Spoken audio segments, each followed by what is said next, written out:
We were expecting Professor Buika from Aga Khan to be chairing, but he is not going to make it. So I think people are slowly streaming in. As we wait, maybe give them a few more minutes. We should be able to start in the next 5 minutes.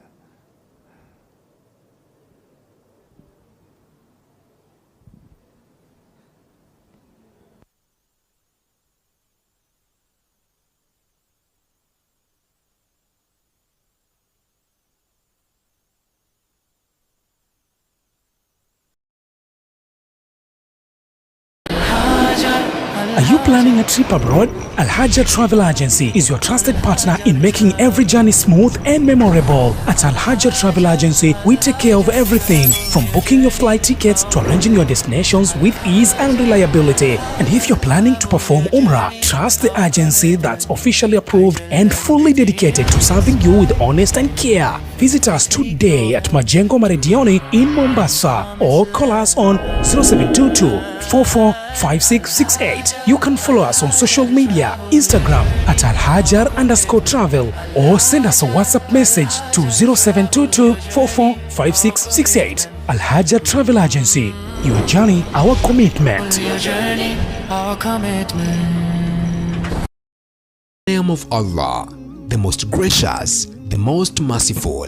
From a humble beginning in the heart of Mombasa, Al-Haajar TV was born with one mission to unite the Ummah and to be a trusted source of authentic Islamic knowledge. We started small, but our hearts were set on serving the Muslim community across Kenya and beyond. From the studio, we brought you some diverse programs from Ongea na Chief Kadhi, answering questions of the Ummah, to Kurunzi Yetu, bringing current affairs into focus, Afya ya Jamii, addressed community health, Al-Haajar Viwanjani, which covered sports from an Islamic perspective, Ijue Dini Yako, deepened understanding of faith, and Tawhid Mwanzo guided viewers on the foundation of Islamic monotheism. Together, these programs became a beacon of knowledge and engagement. Beyond the screen, our outreach programs and the Chief Kadhi regional tours connected us directly to the community, listening, guiding and serving wherever we were called. We have been honored to host respected scholars from Kenya and across the globe. Mufti Menki, Sheikh Asim Al-Hakim, Sheikh Nurdin Kishki, Sheikh Abdul Qadir Al-Ahdar, and Sheikh Mustafa Mahmoud, whose wisdom inspired millions and strengthened our mission. Our journey has been marked by milestones: the launch of the Al-Haajar TV website and a mobile application, the introduction of the Al-Haajar magazine, and a YouTube community that has grown to over 4.3 million views. These are some steps towards our vision to be a global TV station from Kenya, accessible anywhere at any time. Our mandate remains clear: to unite the Ummah, to bring hearts, and to be a source of authentic Islamic knowledge for generations to come. This is our journey from a small dream to a beacon of Islamic media. Al-Haajar TV, uniting the Ummah, inspiring generations. Hello, in the name of Allah. Assalamu alaikum. A brand new journey is coming soon. Welcome to a new, joyful, and blessed show. Nurul Atfal. Shine so bright. The show that brings light. Full of fun. Fast, funny, happy, cartoonish, full of energy. We'll learn together. Islamic knowledge and beautiful lessons from our beloved Prophet Muhammad. When you follow the Sunnah, you make Allah happy and your parents proud. Teaching you discipline, good manners, and the light of life. Assalamu alaikum, Babu. Can I help you, please? This is your journey to becoming a strong, kind, And faithful young Muslim. shining with the light of Islam in your heart. So make sure you benefit from your religion.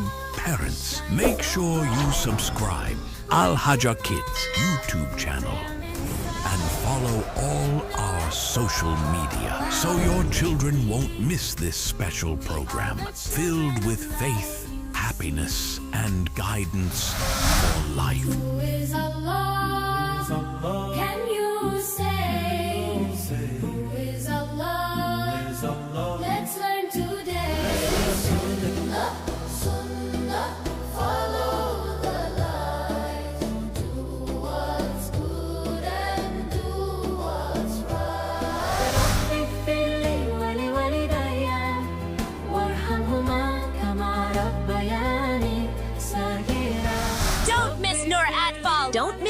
Atfal. Don't miss it. Don't miss it! Where we grow and shine together with the light of Iman. Let's begin this blessed journey, inshallah. Inshallah.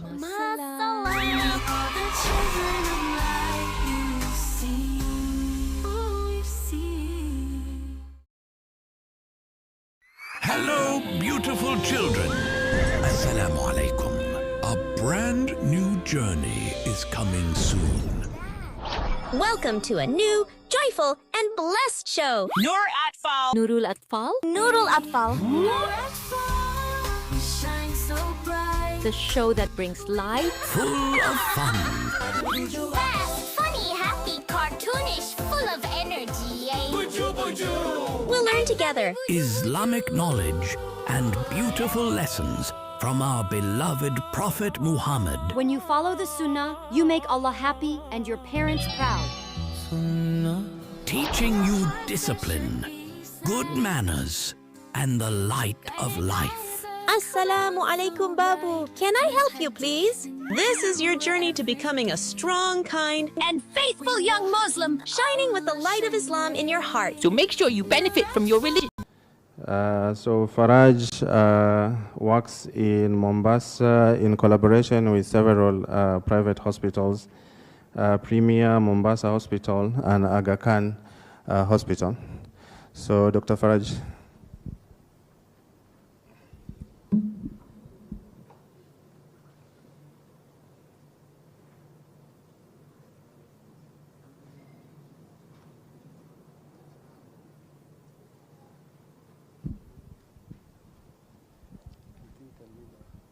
Assalamu alaikum rahmatullahi wa barakatuh.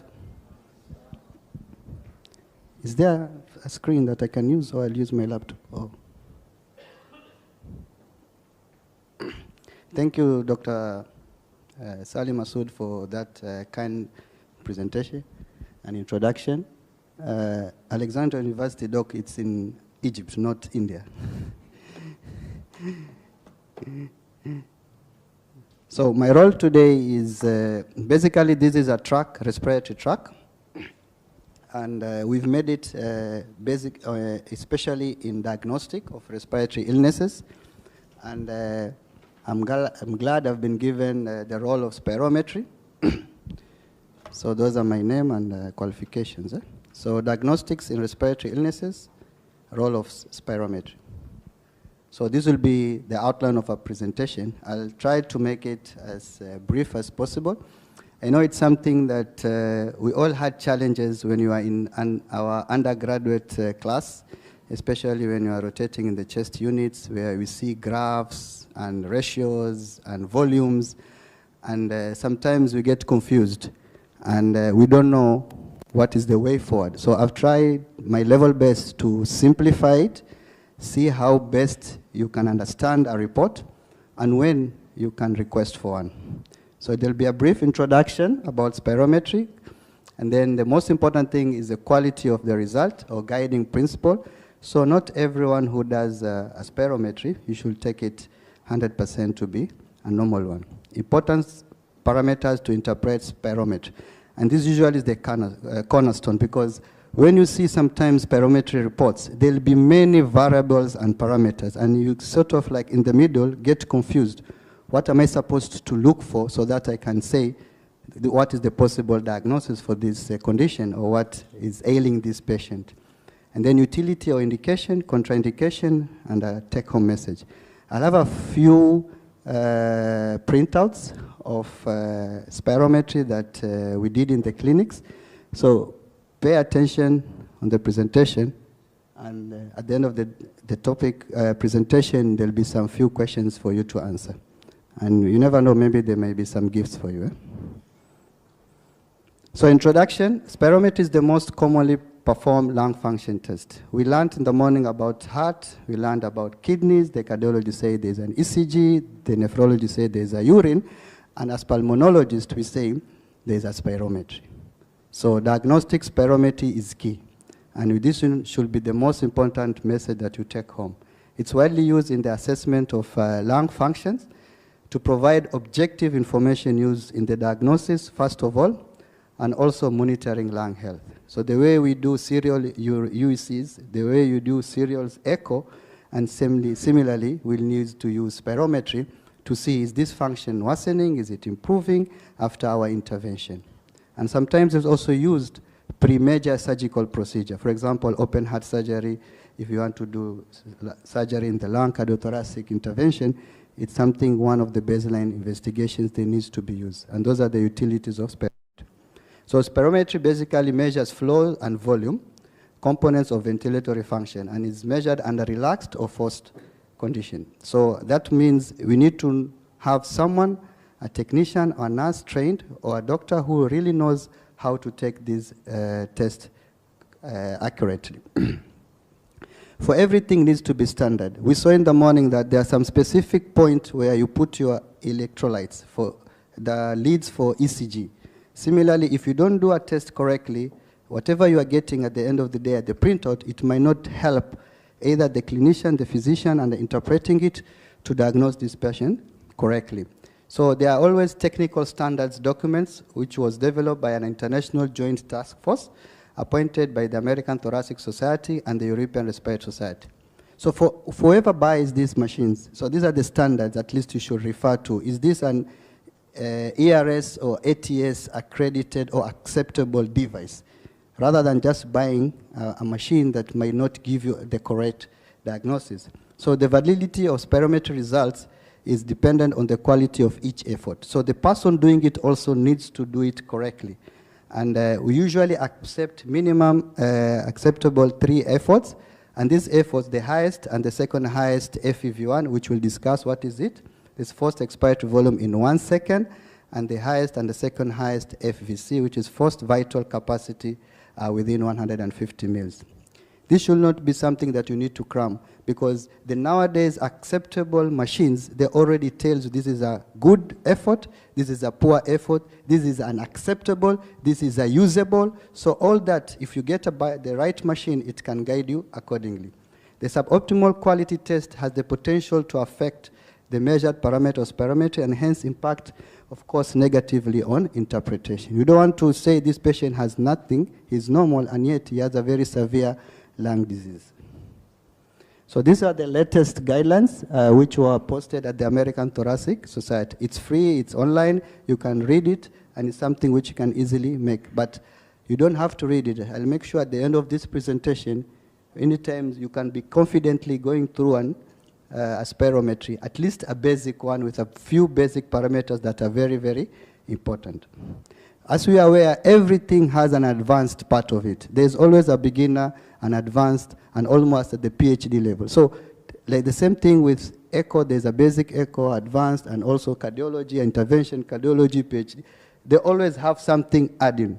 But I'm trying to make this presentation as basic as possible for all of us to understand. So this is the volume and flow curve that most of the time, most of these spirometry machines will give you. And it's as simple as indicated down there. So we start from 1 up to 6.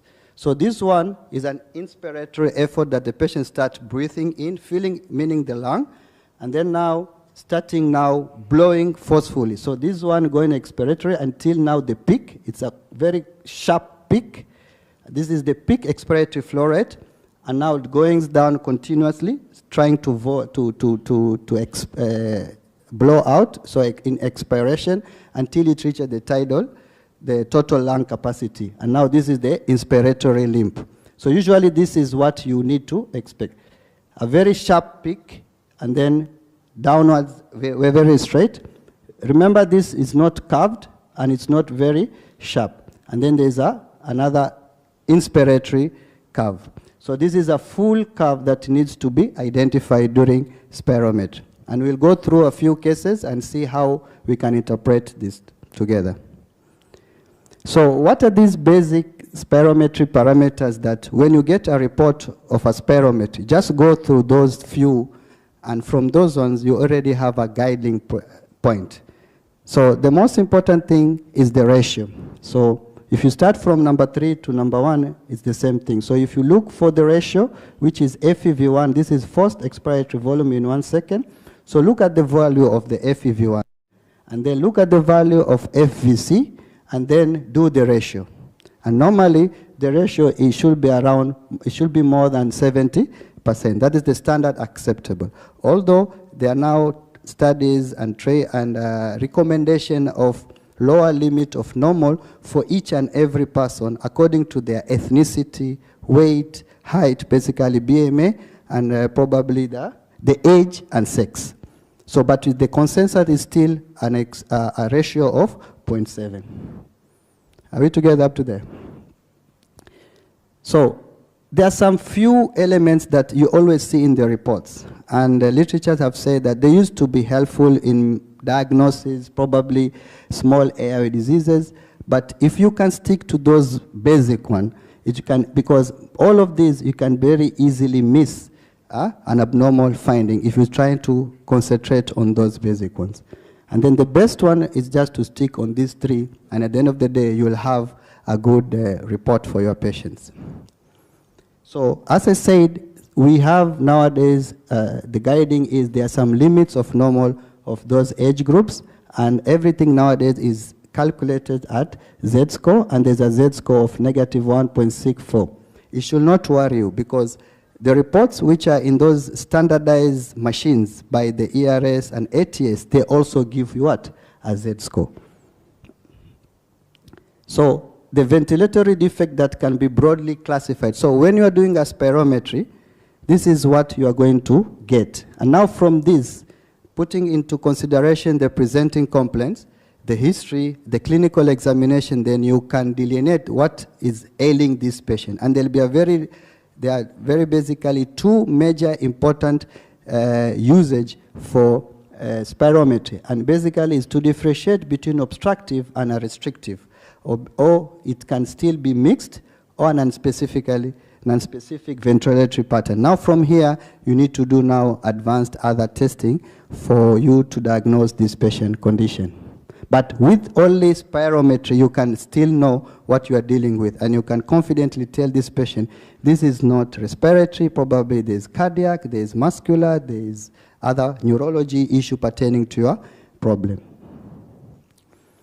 So, the classification of ventilatory function pattern are basically now, as I said, if the FEV1 over FEVC, the ratios are within the upper limit of normal, which is 0.7, then within normal limits. So if it is less than 0.7, it's an obstructive pattern. If it is more than lower limit of, that's 10 minutes? Okay. I'm almost done. So if it is more than the lower limit of normal, and the total lung capacity, or it's lower than lower limit of normal, this is restrictive pattern. Mark you, total lung capacity, these are others, these are static lung volumes, and they are measured using another different machines. The other static lung volumes include the functional residual capacity, residual volume, the ratio of the residual volume total, and total lung capacity. So this is the next step. If you get a restrictive pattern, then you want to confirm it, then you go to do this one.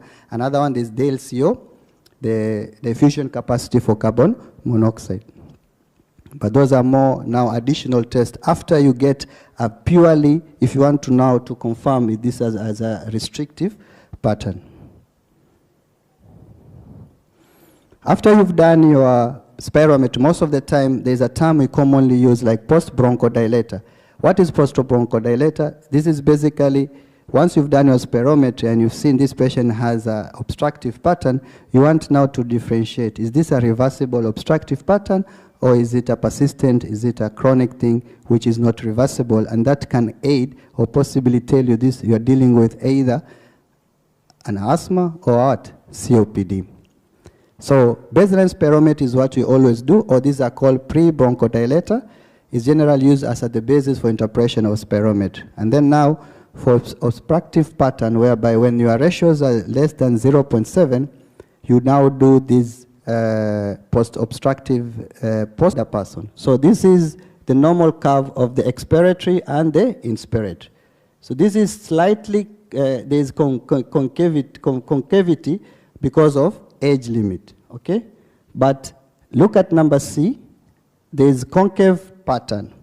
So remember something, if you are to remember, and for students or for people who are postgraduate, when you see these pictures, when you have a concave, sawa, hii concave hapa, this is obstructive pattern, especially when the inspiratory is going all the way to the normal, to the start of the expiration.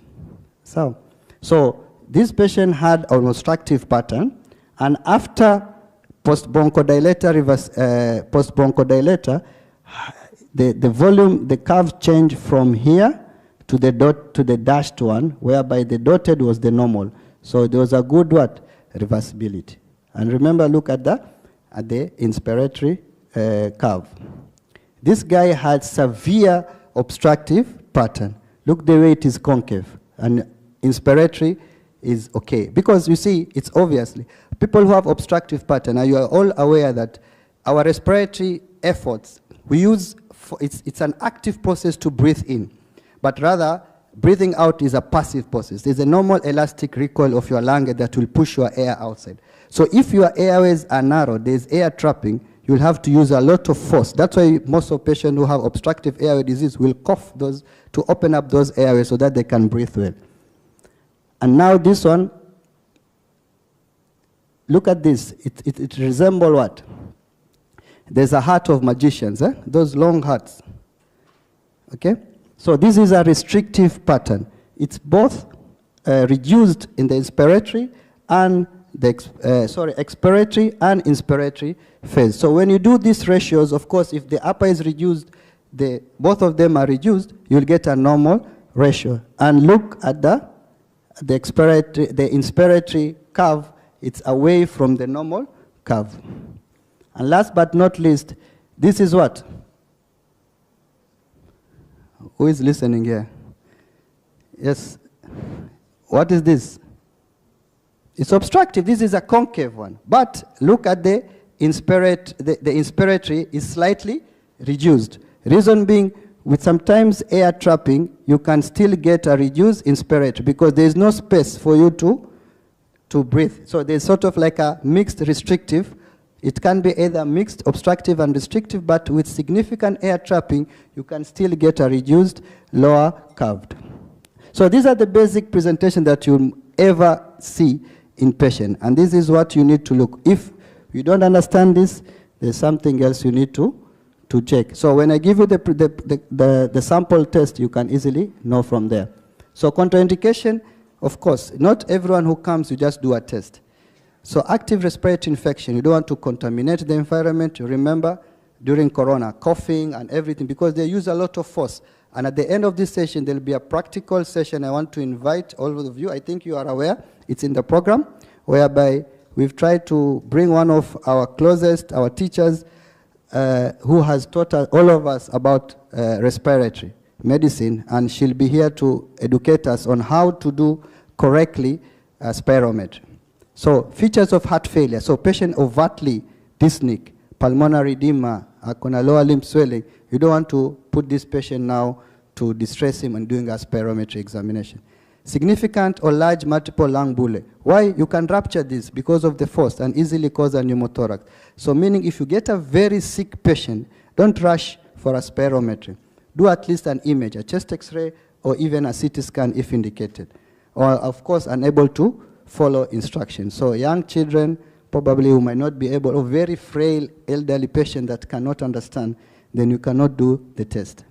So I just want to leave you these few cases. So this is a patient that we did recently.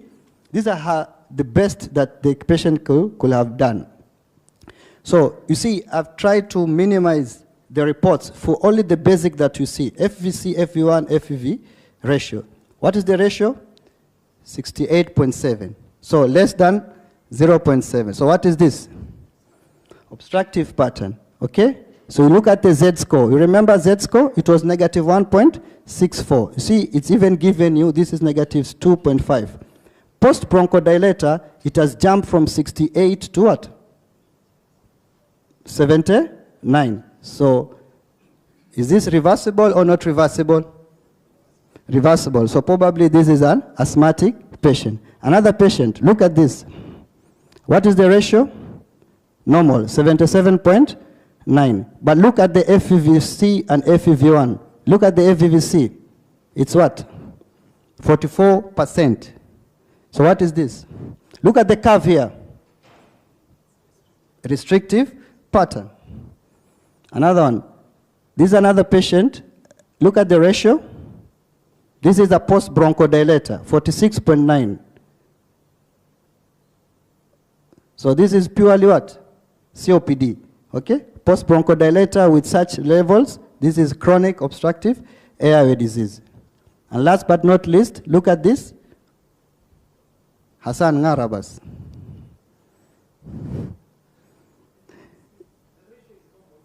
And the volumes are normal. So this is a normal spirometry. So take-home message. Spirometry should be the initial test requested in evaluation of patients with pulmonary diseases. So there is no question about that. So any patient, and most of these patients who have respiratory illnesses, they'll present with either cough, difficulties in breathing, or wheezing. No chest pain. Chest pain, look for cardiologists first. Do an ECG and look for them. Unless it's a malignant, they'll present with chest pain. Basic parameters, as you said, those are the three ones. If you look at those three, you'll never go wrong in interpretation of a spirometry. And last, and you also have to let what? The right technique and equipment. As per the standard is paramount. And last but not least, when the results do not fit the rules, usichanganyikiwe, we have pulmonologists in the ground, just refer. And studies have shown that spirometry done by clinicians, by the physician in their offices, have better than in the laboratory. And that can be attested even the cardiology when they do their echo and a technician. Asanteni. Thank you very much.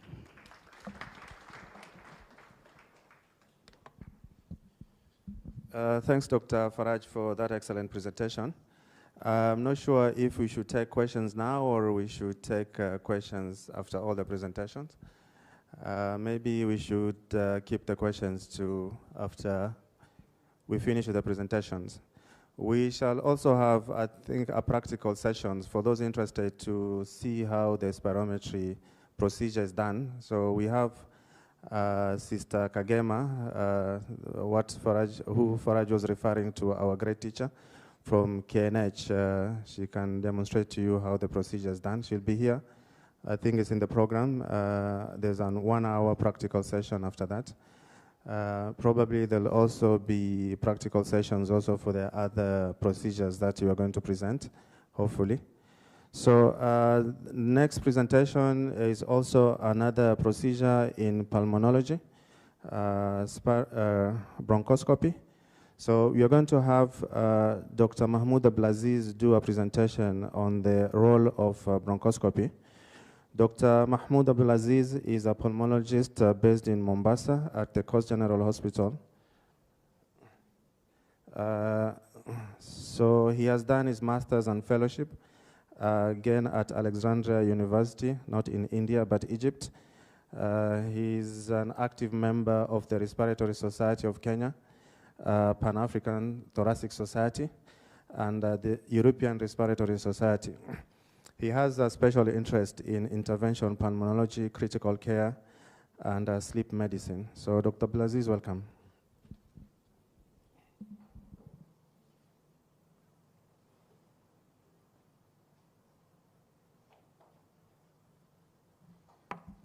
Thank you very much for the wonderful invitation.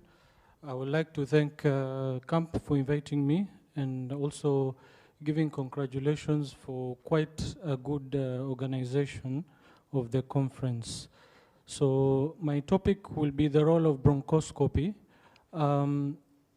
actually hinting out on what in terms of what bronchoscopy can do for us in terms of both diagnostic and therapeutic, and how best we can fully utilize this tool in diagnosing lung diseases.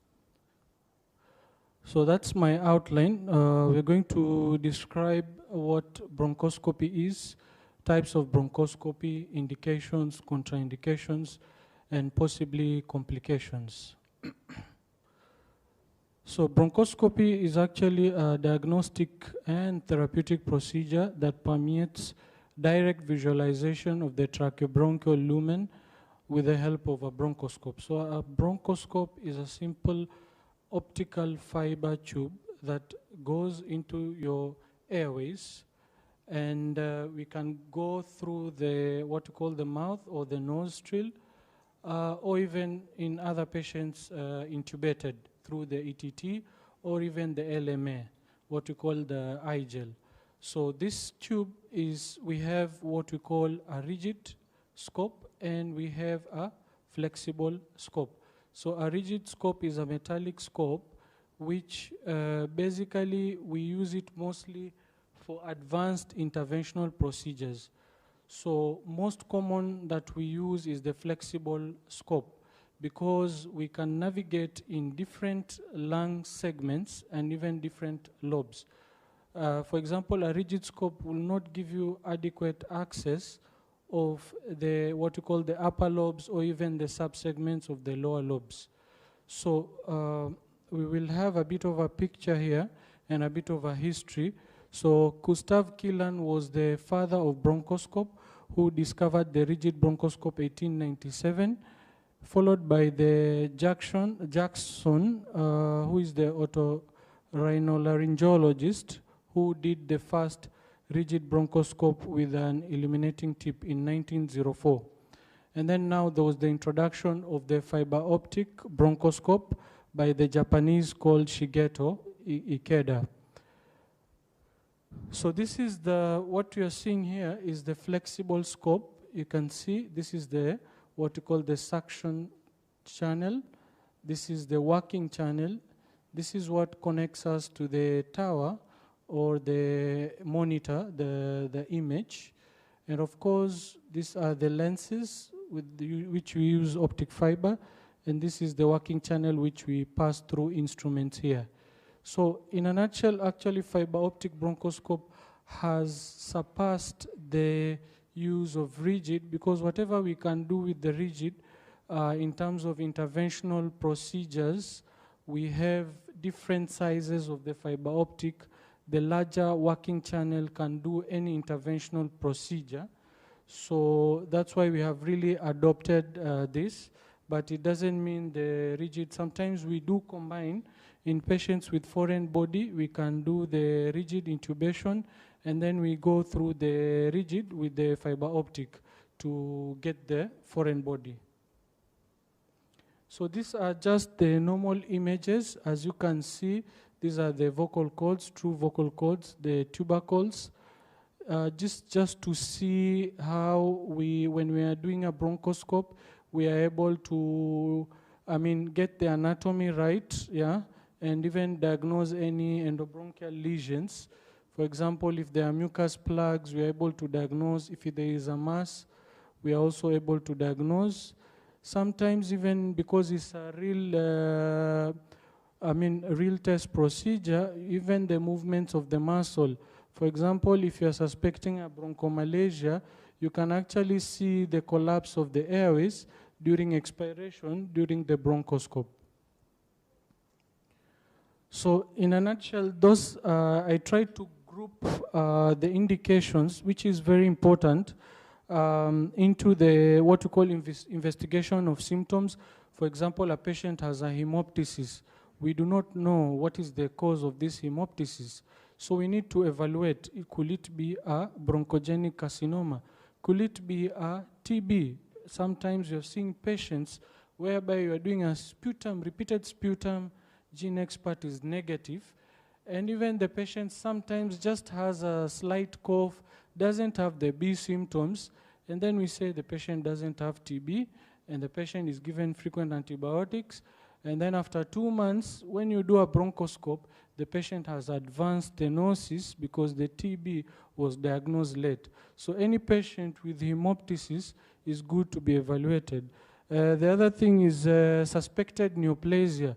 Patients who are chronic smokers, you examine, you always get you get a bronchial breath sounds on that side. Just think twice. Do a CT with contrast. That might be bronchogenic CA. You might be giving your inhalers, but yet the patient has post-obstructive pneumonia due to an endobronchial mass. Okay, then we have frequent infections. So patient comes to you, 1 week of cough, productive sputum, patient is given augmentin. After 1 month, the patient comes back coughing, productive sputum.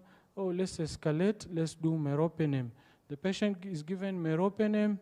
After 1 week, that's the cycle. If you go and do a bronchoscope, you realize the patient has a multi-drug resistant pseudomonas, and you wouldn't get even in the sputum. Maybe it's in the middle lobe, whereby the infection is there. So we go deeply in the middle lobe, take the sample, we even do a biopsy and do cultures. So the series of antibiotics that you have given, what is the cost vis-a-vis doing a bronchoscope? In fact, even SHA now it's covering for bronchoscopy. So any patients with repeated infections, not responding, non-resolving pneumonia, it could be a resistant bug, what you call pan-resistant pseudomonas. The other things are diffuse lung diseases. We have different lung diseases which can involve both lungs, right and left, and both upper and lower. In terms of, for example, we have interstitial lung diseases. We have different types, sarcoidosis. So all these specific lung diseases, we might need to take a tissue biopsy to confirm which exactly could be the lung disease. Sometimes just with a high resolution CT scan, with the symptoms, we might diagnose the pattern. But having a biopsy would actually, especially if you do it with a cold therapy called cryobiopsy, you're able to get the pattern if it is a non-specific interstitial pneumonia, if it's an organizing pneumonia, or it could be even a what we call cryptogenic organizing pneumonia. So all this will be evident in the tissue biopsy. Then we also have therapeutic indications. For example, patients in ICU are predisposed to frequent mucus plugs. So you're on the vent, you find the patient getting every time auto PEEP, you're increasing the PEEP, you're increasing the oxygenation, the patient is not well ventilated. If you do an X-ray, you find part of the lung is collapsed. That's a mucus plug. And we can do a bedside within the ICU. You can do a bedside bronchoscopy and remove the mucus plug. Vis-a-vis also, patients who are in ICU need timely, what you call targeted therapy. For those doctors in infectious prevention, infectious specialists will tell you actually we need antibiogram, targeted therapy. Otherwise, you'll be abusing antibiotics and not guided by the culture results. So we can do a lavage within the ICU and diagnose which bug, and you'll have an antibiogram, what is the antibiotic favorable. We have removed foreign bodies. We have seen pins, especially the girls, pins for the hijab, and we have removed them by just normal tissue biopsy. Sometimes we can also remove different foreign bodies like bins with a basket, or sometimes even we can use ballooning to bring the foreign body out. We have also different interventions like cold and hot therapy. For example, if you have a tumor that is occluding one of your lobes, we can actually cauterize and open up the airways and even put a bronchial or even a tracheal stent. So we have already discussed these indications. You can see the variety of images that we see in the bronchoscope. You can see this one is a circumferential tumor adenocarcinoma with complete occlusion of the right lower lobe segment. As you can see, this is another tumor, quite fungating. Sometimes you can get external compression, the tumor is outside, and sometimes you might need an endobronchial ultrasound. So the bronchoscope will see the internal structures of the airways, and the endobronchial ultrasound will see the external structures of the airways, like the lymph nodes, mediastinal lymph nodes.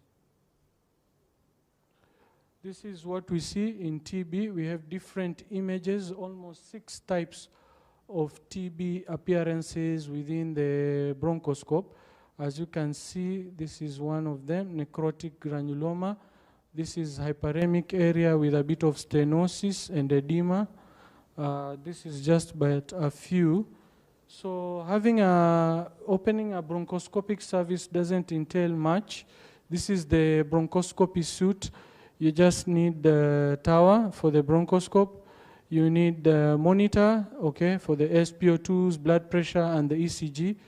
And sometimes for patients who have comorbid conditions that you need to intubate, you might need what you call the anesthetic machines. But you don't require much in the bronchoscopy suite. Having an ECG is also important. So in any preparation for any patients in theater, the patient should have fast for at least 6 hours.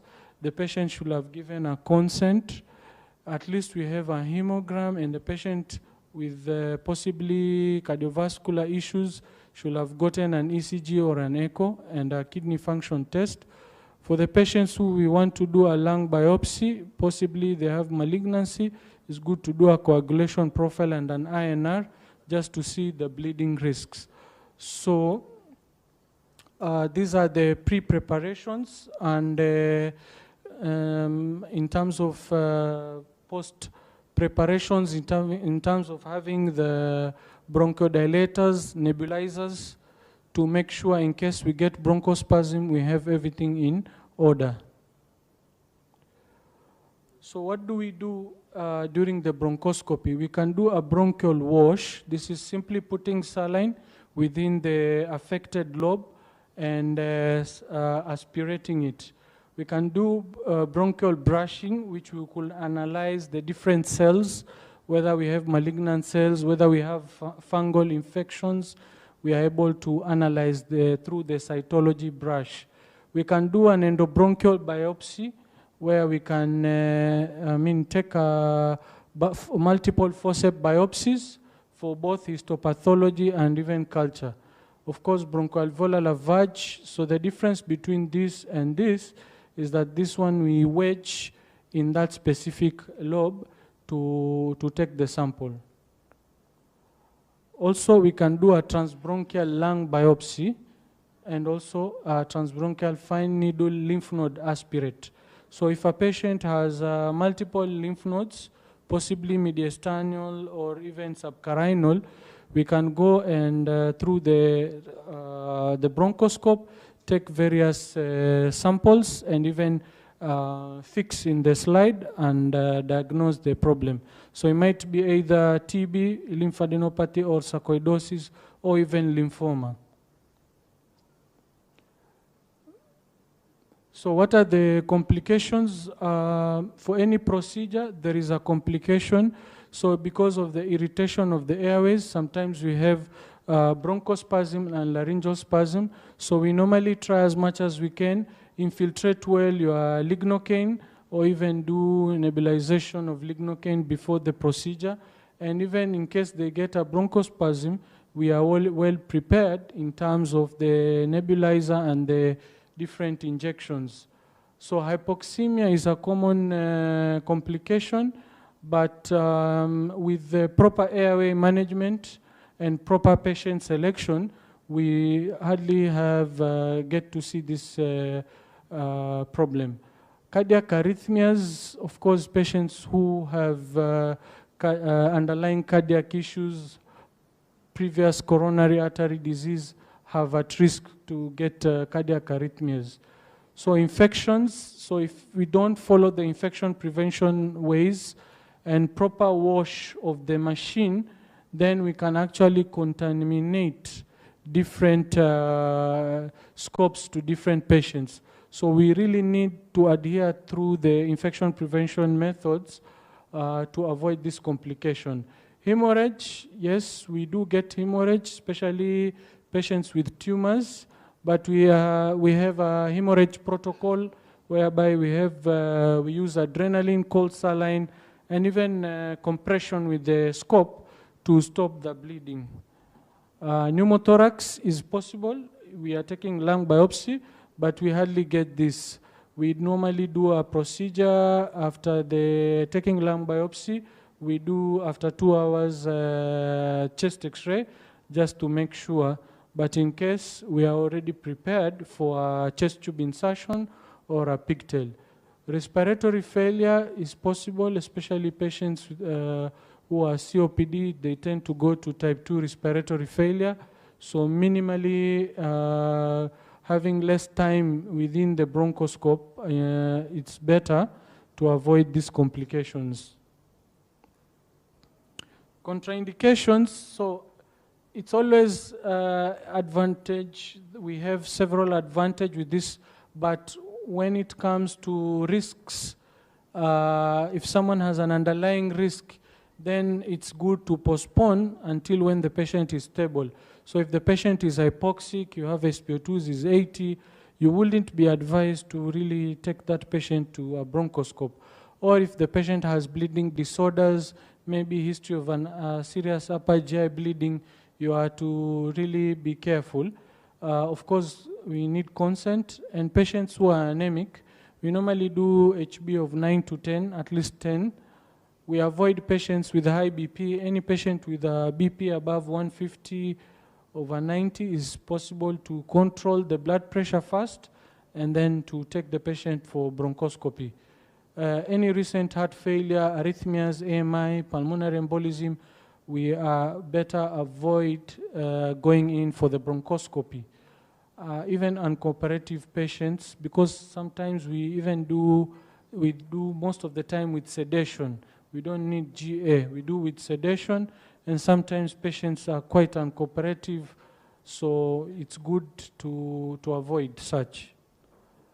Okay, so key points. Bronchoscopy is a fiber optic tool to diagnose different lung pathologies, infections, malignancy, foreign body, interstitial lung disease, inflammatory conditions.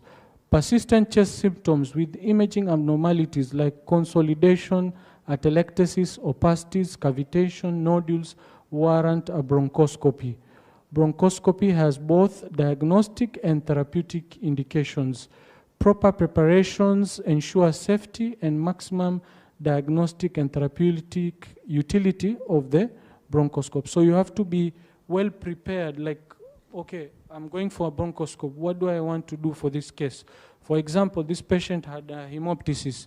I should be well prepared. Number one, am I thinking infectious? Is it an aspergilloma? Is it a TB? Or is it a malignancy?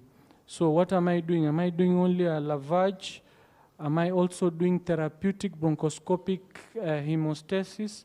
So you should already know before any procedure so that you can fully utilize even the size of the bronchoscope. If I'm doing an interventional procedure, then I will require a bigger size, what you call interventional bronchoscopic size of the procedure. Thank you very much.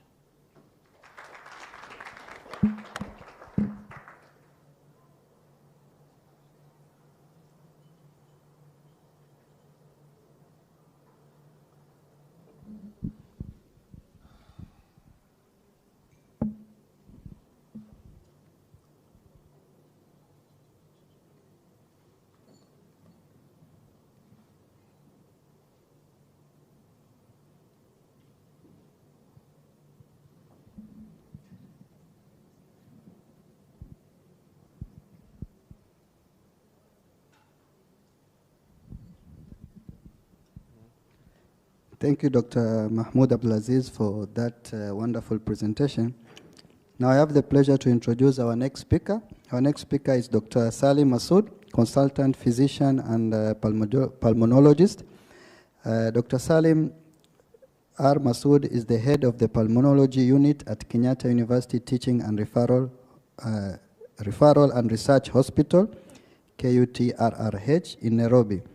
In this leadership role, Dr. Masood oversees a dynamic team dedicated to providing exceptional clinical care for patients with respiratory diseases, training the next generation of healthcare workers, and advancing the field through innovation beyond the hospital. Dr. Masood contributes to the broader medical community as a board member and treasurer of the Respiratory Society of Kenya, RISOC, helping to steer the organization's strategic direction and financial health. With a commitment to excellence in patient outcomes, medical education, and scientific discovery. So Dr. Masood will now take us through pleural diseases and the role of medical thoracoscopy beyond the TAP. Welcome, Doctor. Thank you, Dr. Faraj, for that kind introduction. So I think we can be a bit more interactive. Let's see if this is going to work. I'd like everybody to use their smartphone.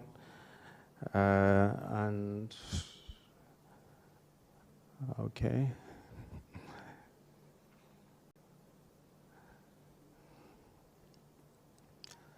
I would wish to project this poll. I don't know how to do it.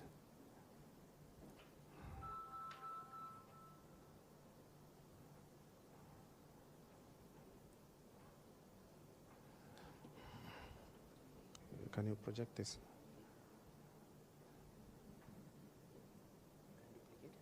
Okay. All right.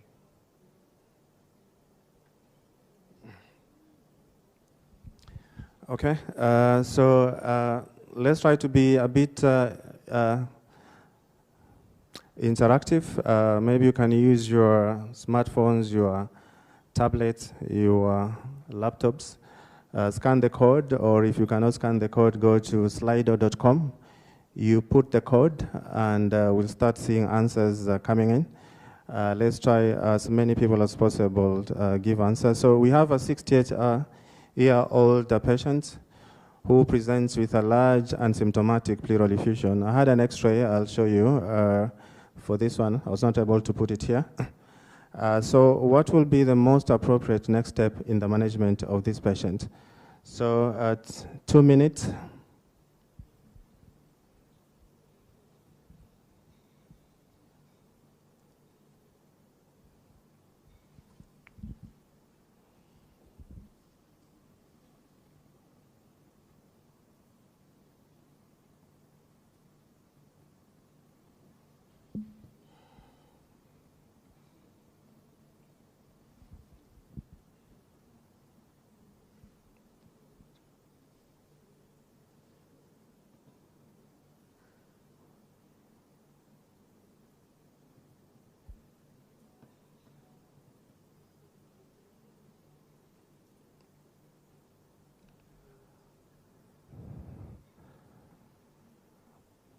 So any more takers? I can see some people still struggling to scan the code.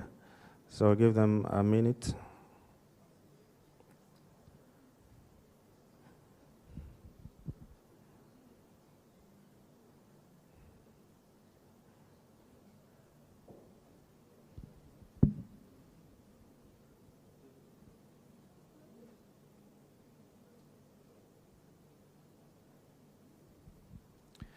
Okay, so I think we kind of got a general idea.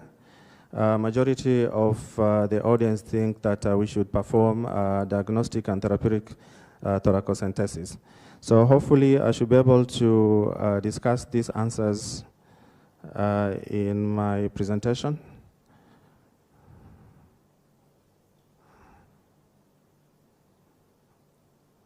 Okay, so that's the X-ray I was talking about. And those are the multiple choices that are provided, and majority picked diagnostic and therapeutic thoracocentesis, which is appearing as E here. So as introduction to pleural diseases, the pleura consists of two thin membranes, the parietal pleura and the visceral pleura. And between them, there's a lubricating fluid, which is very minimum, around 10 mLs. And basically, generally, the pleural diseases are categorized as infectious or inflammatory or malignant diseases. And this will have a common presentations. Either they might present as effusions or pleural masses or pleural thickening or pleural nodularity. So if you do a thoracoscopic view, some of the diseases may appear like this. So you have the swellings, you have adhesions at the end there, which is not in the list, and there are other nodularities as well. So we'll just focus on the pleural effusion. So pleural effusion is an abnormal fluid collection in the pleural space. It's either as a result of excess fluid production or decreased lymphatic absorption, or it could be both. And this is the most common manifestation of pleural diseases. It's either caused by local diseases involving the pleura or systemic conditions. In itself is rarely a primary problem, and the management depends on the presentation. So whether patient is symptomatic or asymptomatic, and also the other maybe biochemical presentations will determine how we are going to manage the pleural effusion. In terms of symptoms, the pleural effusion presents with dyspnea. This is the most common, and this is a result of the disruption of the diaphragmatic function, as well as the underlying disease. For example, if you have a clot, PE, that's also contributes to the dyspnea. Cough, also irritation of the diaphragm, chest pain from the pleural irritation. You could also have extrapulmonary symptoms if you have especially a systemic disease, and you can, when you do a physical examination, you get a dull knot on percussion, decreased tactile fremitas, and reduced chest expansion on the side with effusion. So there are several imaging tools that can confirm effusion: X-ray, CT scan, ultrasound. These are the ones which usually will confirm an effusion, as much as you can get an idea from the physical examination. But for a confirmatory test, imaging will be necessary. And they're usually done for as a routine examination for assessing any respiratory symptoms. One of my professors says an X-ray is a must for everybody who gets into a chest clinic. Everybody who comes, whatever complaint they have, we have to do a chest X-ray. Just like in other clinics, people like cardiology, they'll take blood pressure and the rest. And sometimes you may be very surprised some of the things you see on imaging, even when patients come with no symptoms. So the imaging findings should be interpreted on the context of the clinical presentation. Effusions, usually effusions above 200 mL, you'll be able to pick on chest X-ray as blunting of the costophrenic angle. Ultrasound is more sensitive to identify smaller effusions, and it can also make a distinction between complicated and non-complicated effusion. The image there on the right, that's a complicated effusion showing strands of fibrosis, fibrinous strands, which is different from a simple pleural effusion. CT scan is not necessary to confirm a pleural effusion, but is necessary to investigate underlying disease which may be the cause of the pleural effusion. So usually for examination of the lung parenchyma and the pleura itself, sometimes the pleural thickening, pleural nodularity, you can only pick on a CT scan, particularly with contrast. So thoracocentesis is also another procedure we do when you are investigating pleural effusion. And this is a must for every new effusion or an effusion which cannot be explained by systemic symptoms or systemic findings. Or, if a patient presents with an overt heart failure, a patient known to have renal failure or liver failure, then patients present with bilateral effusion, then you don't have to do a thoracocentesis. But if patients present with unexplained effusion, you don't know from your history and physical examination, you're not able to pinpoint the cause of the effusion, then a thoracocentesis is necessary. And it should be image guided, because you don't want to poke needles into livers into the heart, into the kidneys and spleen, and which may end up with catastrophic bleeding. And when you take a sample, then you examine it. You do gross examination by looking at the color, and then you send it to the lab. You can do simple tests if you have a site laboratory in the ward. For example, doing a pH, you can do gram stain, and then you can send it to the lab to do other special tests like cell count and differential biochemistry, cytology, and other tests based on the clinical suspicion and the clinical picture of the patient. So the most important part of the testing is to differentiate between transudative effusion and exudative effusion. And this, the utility of this classification is to narrow down on the list of etiology, because the pleural effusion is caused by many causes, so you want to narrow down, and this is helpful in trying to put the causes into two main boxes. Transudative effusion predominantly caused by systemic diseases, and exudative effusions which are caused by local diseases. So this classification distinction is based on the fluid characteristic, and normal fluid will be clear, have a pH of 7.6, has less protein, has less blood count, and has the same glucose content like that of the plasma, and has less than half of LDH than the plasma. So in terms of pathophysiology, the transudative effusion is basically as a result of ultrafiltration of plasma from the pleural vessels as a result of imbalance of oncotic and hydrostatic pressures. So this would be either from cardiac diseases, nephrotic syndrome when you have hypoalbuminemia, and cirrhosis. And exudates, on the other hand, are caused by increased permeability of capillaries to protein. So you have increased protein content in exudative effusion. This will be caused as a result of inflammation, for example, connective tissue diseases, infections, and malignancy. So there's this guy called Light who came up with this criteria in trying to help us differentiate between an exudative and transudative effusion. So he said if any of the following criteria is present, the fluid is most likely exudative. So if the pleural fluid to serum protein is more than half, the pleural fluid to serum LDH is more than 60%, or the pleural fluid LDH value is greater than 2/3 of the upper limit of the normal serum value.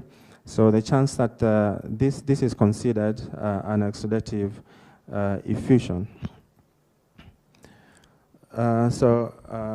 We're going to go back to our case. So our case, most of us said we need to do diagnostic and therapeutic thoracocentesis, and we took the sample to the lab, and what the results came back is exudative lymphocytic effusion, which was negative for TB and malignancy.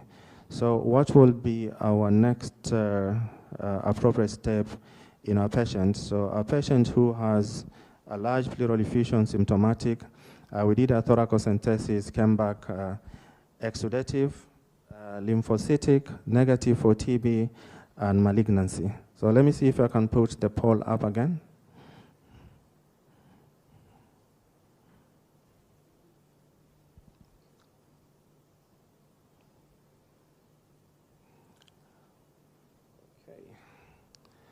There should be the next question.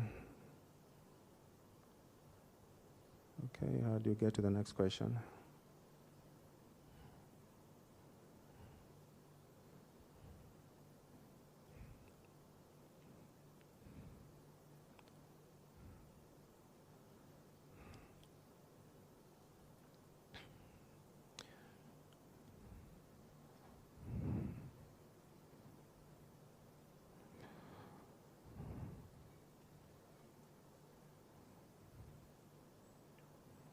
Huh? Can you go down?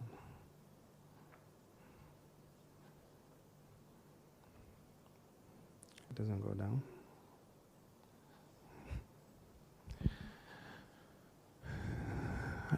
Anyway, as we struggle here, so what will be our next appropriate step? So should we initiate broad-spectrum IV antibiotics? Should we perform therapeutic thoracentesis again? Should we perform thoracoscopy and pleural biopsy? Should we insert chest tube for continuous drainage? Should we repeat a diagnostic thoracentesis, or should we start anti-TB?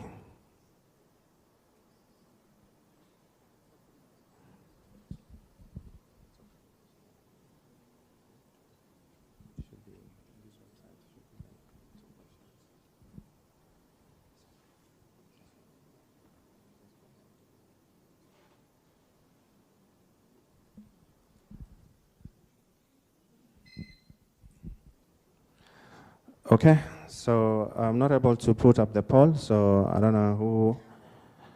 Maybe we can just discuss and you answer yourself. Give yourself a tick or a wrong.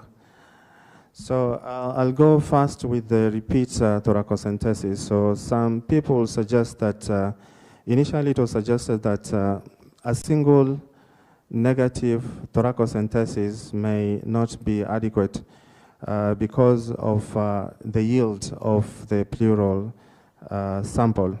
So if you're looking for things like TB or you're looking for things like malignancy, the yield is very low, around 40 to 50% for you to get a positive result even when the patient has the disease. So a recommendation of a second tap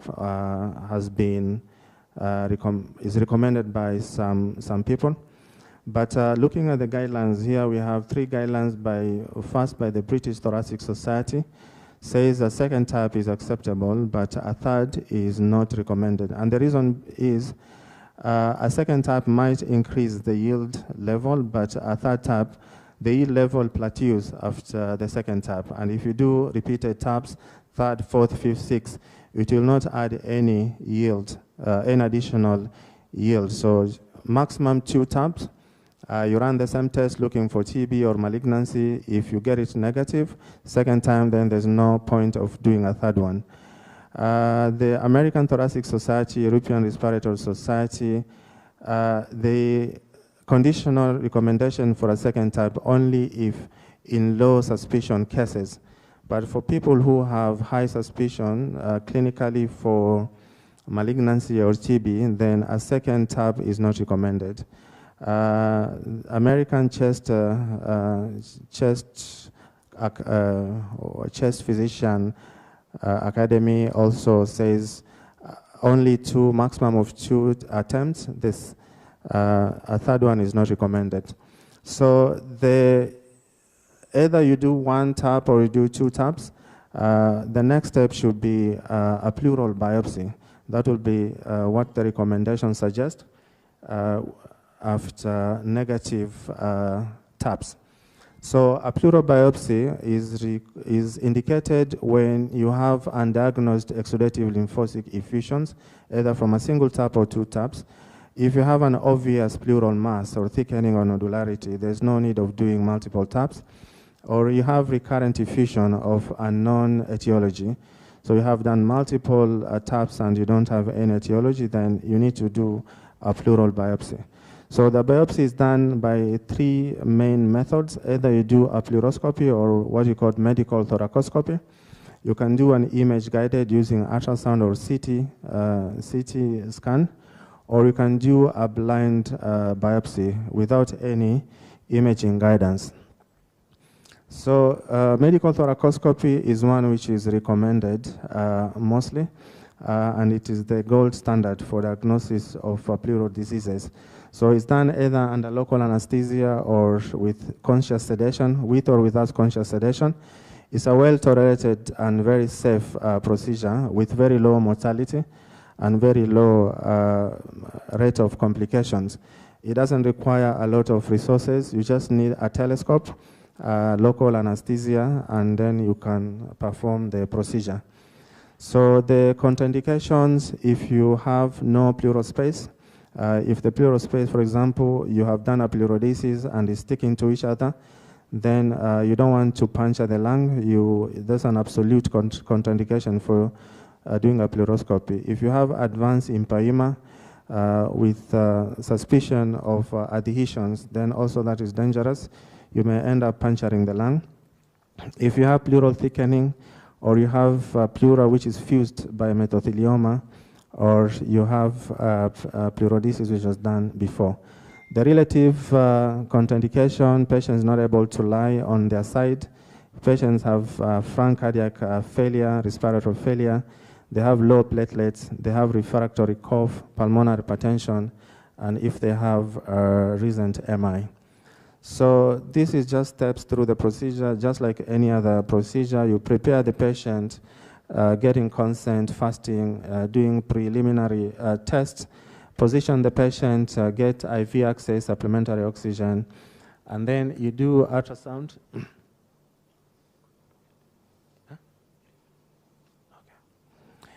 And then you do local anesthesia to identify your space and sedation if necessary.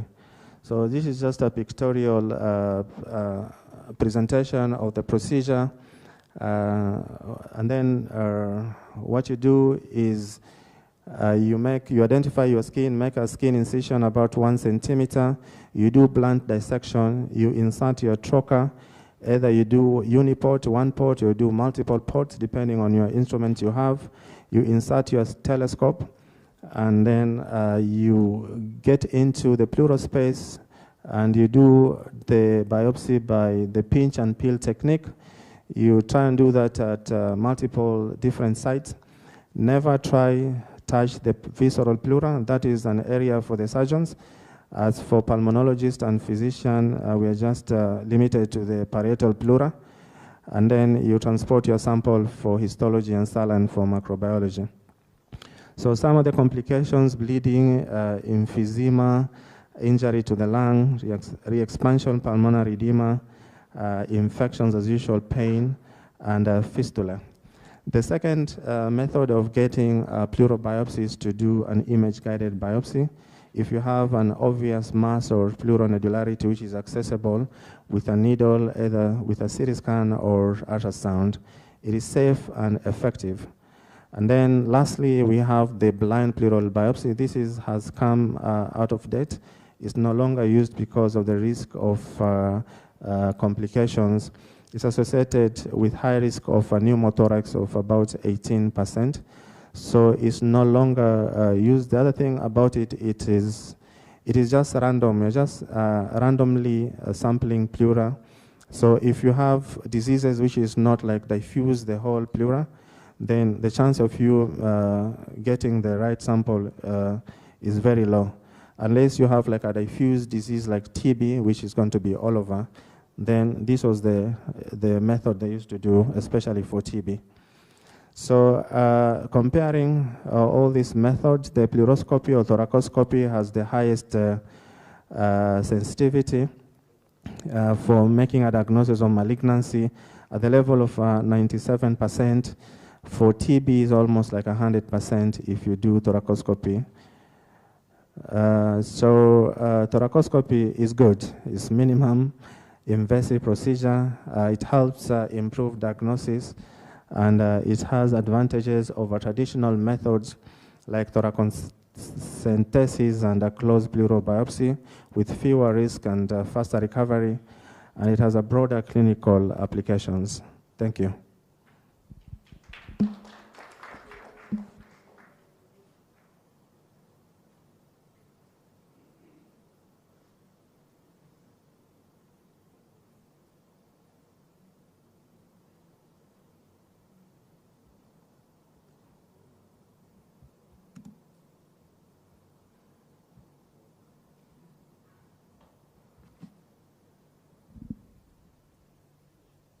Thank you, Dr. Masood, for that wonderful presentation.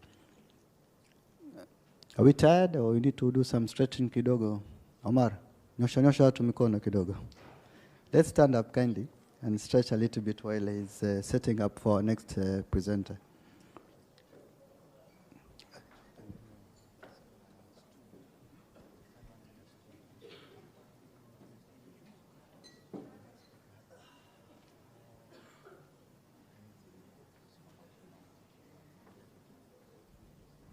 Omar, you are the leader, man. Okay, Nasr Shaban will lead us. Stretch. Nyosha miguu. You all look at him, inshallah. Hi. Zile za lamaz zile.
Bas, angalia, organize toilet.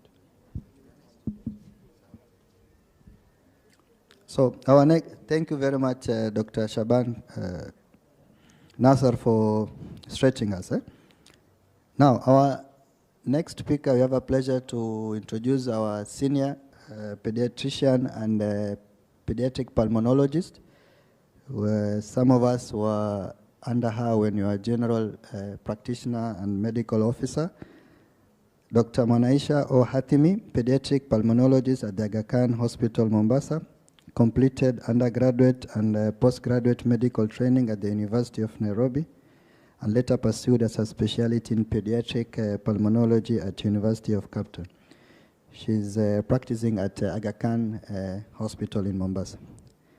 Now, she'll be taking us through demystifying the myth in asthma treatment and inhaler technique in children with wheeze. Welcome, Doctor. Thank you. Dear brothers and sisters, Assalamu alaikum. It's unfortunate that the respiratory panel was in the afternoon after her heavy lunch. So please try and keep awake. I'll try to be very brief, and I'll simplify my presentation so that everybody can understand. So as you can read there, my presentation is on demystifying the myth in asthma treatment and inhaler technique in children with wheeze. I didn't specifically say asthma, I said wheeze, because not every wheeze in a child is related to asthma. Kids less than 3 years of age can wheeze as a result of viral infections, respiratory infections.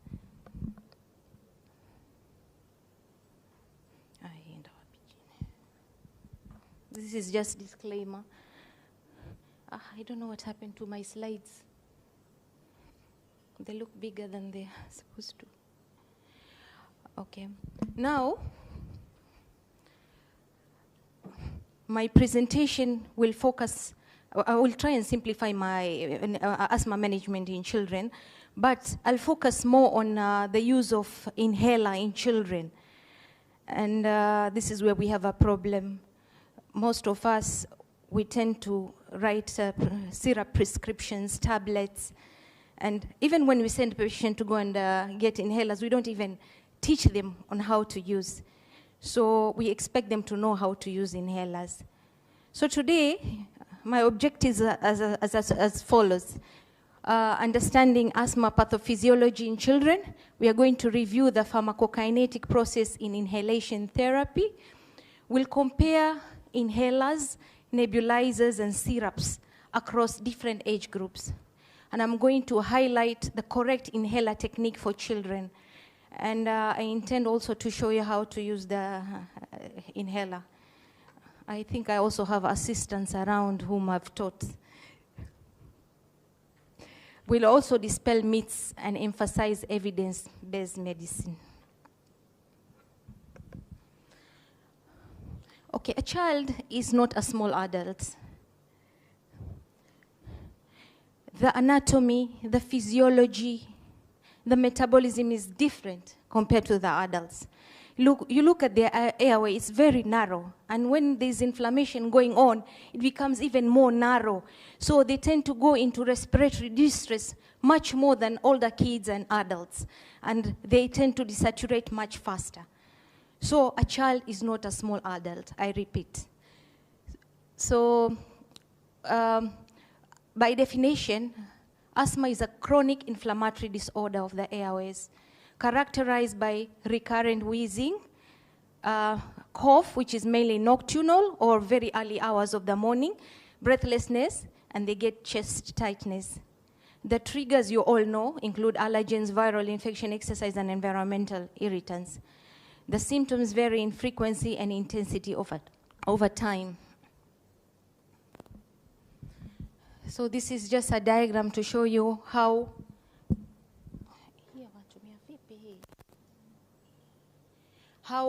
the normal bronchus looks like compared to the one in asthmatic.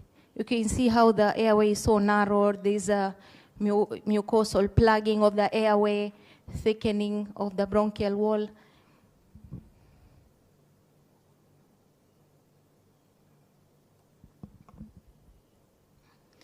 Wheeze is a common symptom in childhood, often due to asthma or viral infections, as I said earlier on. Aerosol drug therapy is a critical component of respiratory care. Direct drug delivery to the lungs is very important, the lung being the target organ. You don't want to go through the systemic circulation. You want to go straight to the target organ for you to work. Just like imagine if you have a patient with conjunctivitis, what do? Do you give oral antibiotics or you give topical? You give topical, yeah? So when it comes to asthma, you want to deliver the drug directly to the target organ. High pulmonary drug concentration and low systemic exposure. So the concentration of the drug in the pulmonary, the airways will be much higher, and very minimal goes into the systemic circulation. So the onset of action will be rapid, and the side effects will be reduced. So when you're using inhalers, actually you're using very small doses to achieve a similar or superior therapeutic effect like when you're using a syrup. So syrup, you have to use higher dose. Inhalers, it's a smaller dose.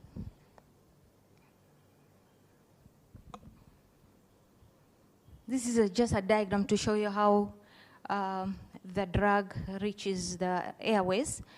As you inhale, about 10 to 60% will go to the airways, and about 40 to 90% is swallowed, goes through the GIT, it goes through the enterohepatic circulation, and then some of it reaches the lungs. Whereas 10 to 60% of the drug goes straight to the airways to reach the lungs. This is just an overview of the pulmonary pharmacokinetics. I'm going to go slightly into details of the same. The drug particle deposition, the drug particle deposition, pulmonary drug dissolution, mucociliary and macrophage clearance, absorption to lung tissue, pulmonary retention and metabolism, absorptive drug clearance to systemic circulation. I'll go into details. This is just how the airway looks like, all the way to the alveoli. Drug particle deposition. The optimal size of the drug should be around 0.5 to 5 micrometers to have effective therapeutic effect. If the particles are very small, they reach all the way to the alveoli. The larger ones get deposited in the upper airway. So if they are too small, the alveoli is surrounded by the pulmonary circulation. So it will be absorbed, and that's not what we want. And then the larger particles, again, in the upper airway, either they'll be expectorated through the mucus, and that is when you have complications related to. So you need something between 0.5 to 5 micrometers. Now the inhalation flow rate affects deposition site. So this is where the mechanism of using inhaler or the inhaler technique comes in. The device design impacts delivery efficiency. So if the particles get into the nasopharynx, they get impacted there. And they get either, they are swallowed, goes through the enterohepatic circulation and reaches the blood, okay. Systemic circulation. And usually these are when they are above 5 micromoles. When they are about 1 to 5, that's the best. They go through sedimentation and reach the airways. When they are very small, below 0.1, again, they go to the alveoli, and that's not what we want. So this is something more similar to what we have seen earlier.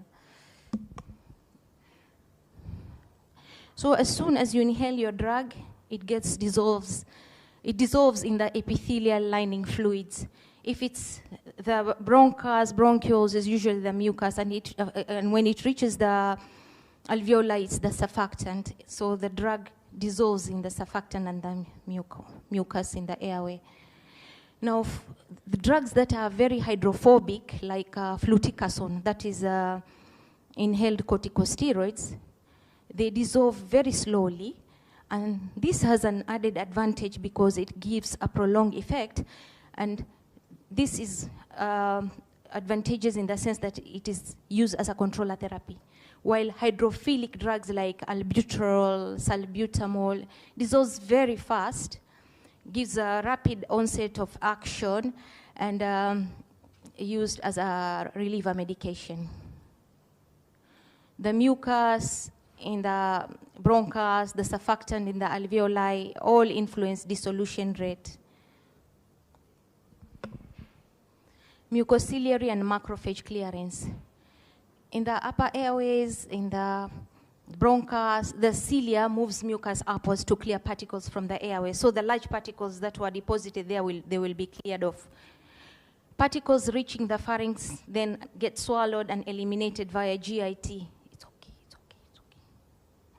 It's okay, I'm fine. Thank you. Thank you.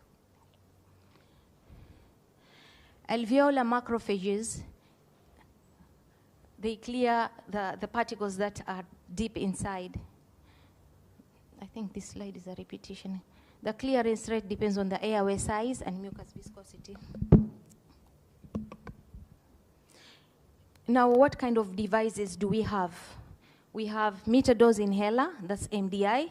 We have spacers, we have dry powder inhalers, and we have nebulizers.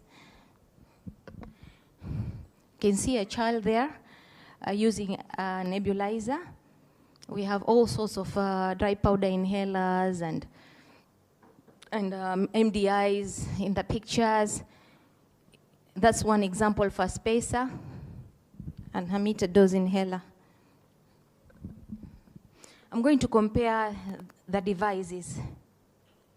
When you look at the MDI and spacer, the advantage you have is that it's very portable. You can go around with it. You can keep it in the school bag. The child can go with it to school. It's very efficient and cost-effective compared to the others. When you talk of the DPIs, that's dry powder inhaler. That one needs breath actuated, and normally younger children cannot be able to use that, more so in the adolescents. And MDI has a propellant, whereas DPI does not have a propellant. And you need quite a good inspiratory flow. Nebulizer, it gives you a continuous mist, suitable for infants or emergencies. Syrup, slow onset of action, because it has to go to the GIT, enterohepatic circulation, gets absorbed, then reaches the systemic circulation. So it is associated with systemic side effects. We look at the advantages of inhaler versus nebulizer. Again, the inhalers, they work faster. There's less drug wastage compared to nebulizers. I'm sure all of you have seen how the nebulizer works. And there's low risk of contamination. It's quite portable, as I said earlier on, can move around with it, and time efficient. Like if a nebulizer, you have to set it up, and even it takes time, around 15 minutes. And otherwise, in terms of cost effectiveness, the inhaler is better, and it also empowers the patient on self-management.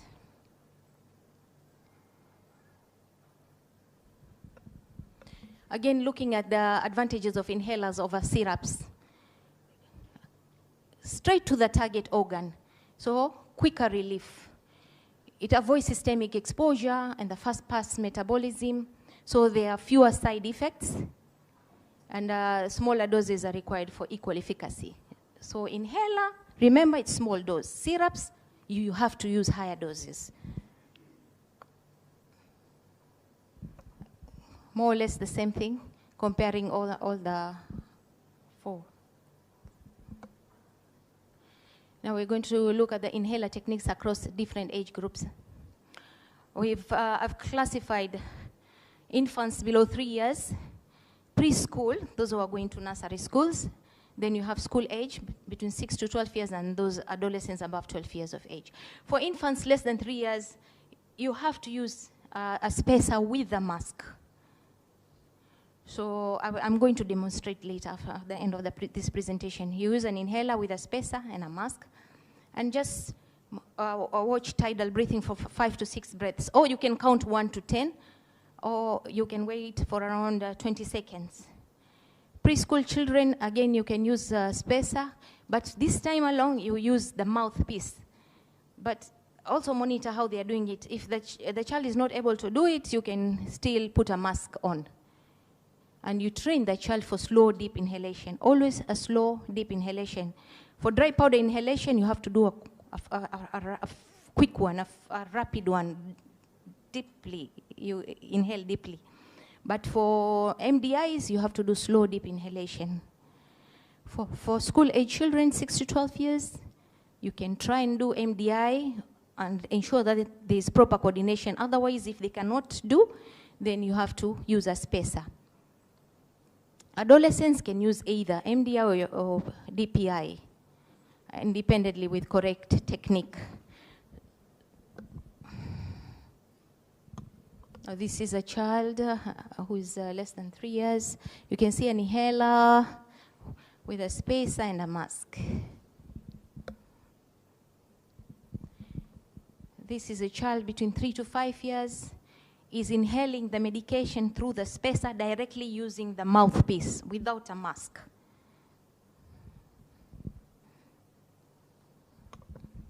Six to 12 years, direct inhalation from the canister. Adolescents can either use DPI or MDI directly. What are the side effects of asthma inhaled medication? They are not very common. And even if they have to occur, they are not very serious side effects. Some people tend to get oral thrush, especially those who are on inhaled corticosteroids, and more so if they are not rinsing their mouth and poor oral hygiene.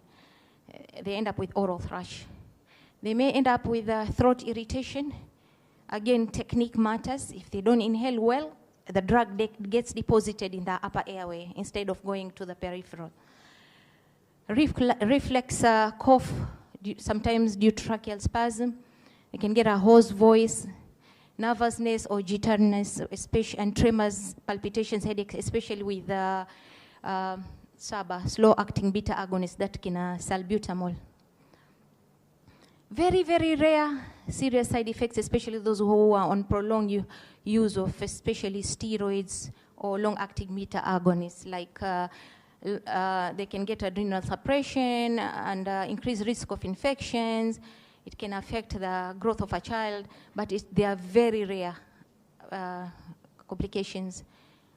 Severe CVS issues like overusing LABA can cause CVS events and severe asthma attacks. LABA should never be used alone. LABA should always be used in combination with a corticosteroid. It should never be used alone. And again, it should never be used in children below 4 years.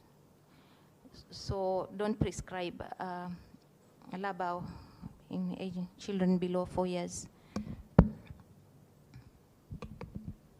How do you manage the inhaler side effects? Every time a patient comes to you, always confirm about their technique, inhaler technique. Okay, I'm done. Inhaler technique. You always use a spacer where indicated to reduce drug being deposited in the throat. Rinse mouth thoroughly after using inhaled corticosteroid. Maintain good oral hygiene. You treat the thrush with antifungal. Monitor growth in children and bone health in long-term use. Keep track of symptoms, control, otherwise overuse of rescue inhalers signals poor asthma management. Monitor usage and report to health facility if symptoms worsen and side effects.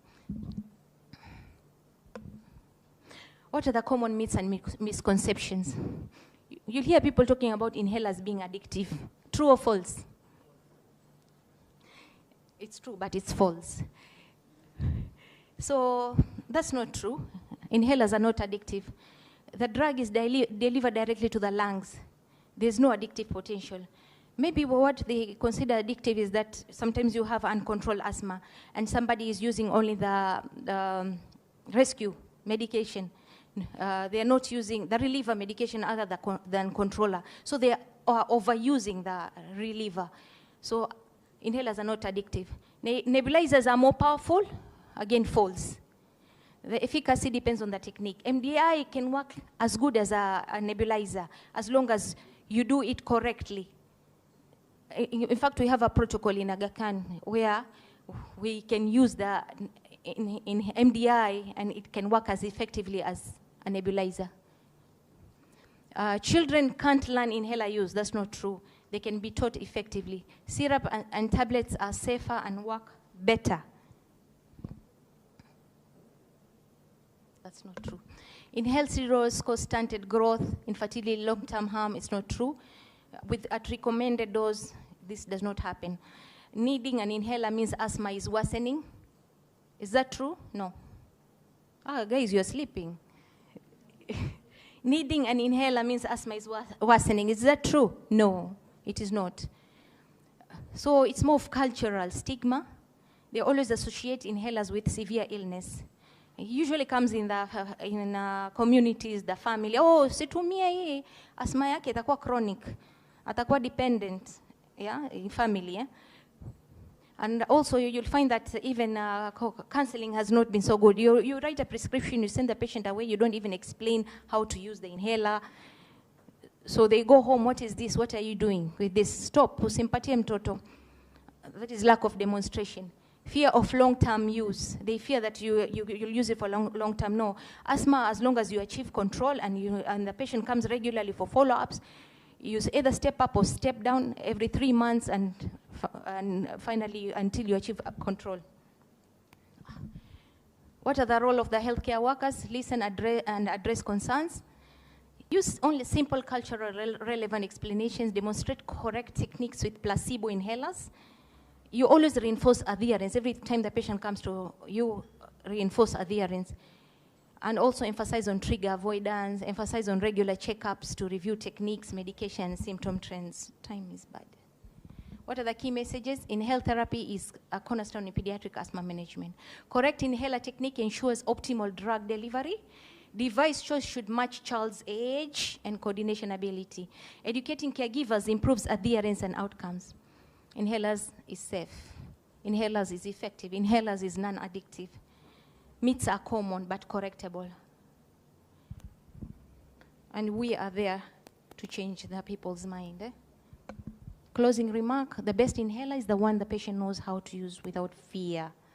Teamwork between doctors, nurses, and pharmacists ensure patient success. These are my references, and thank you.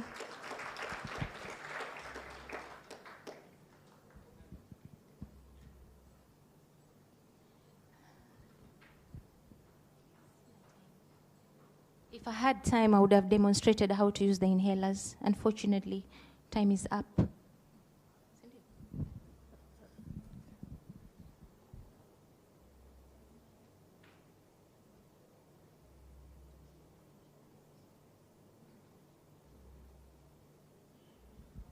Okay, how long? 5. So we'll allow Dr. Hatimi, being our senior, just to do a few demonstrations for inhaler techniques in the pediatric population, inshallah. I think the next speaker is ready, right? Dr. Kalicha Abdijilo. You see, there are different types of... Can I have someone to hold this for me? Khadija, Dr. Khadija. Am I want to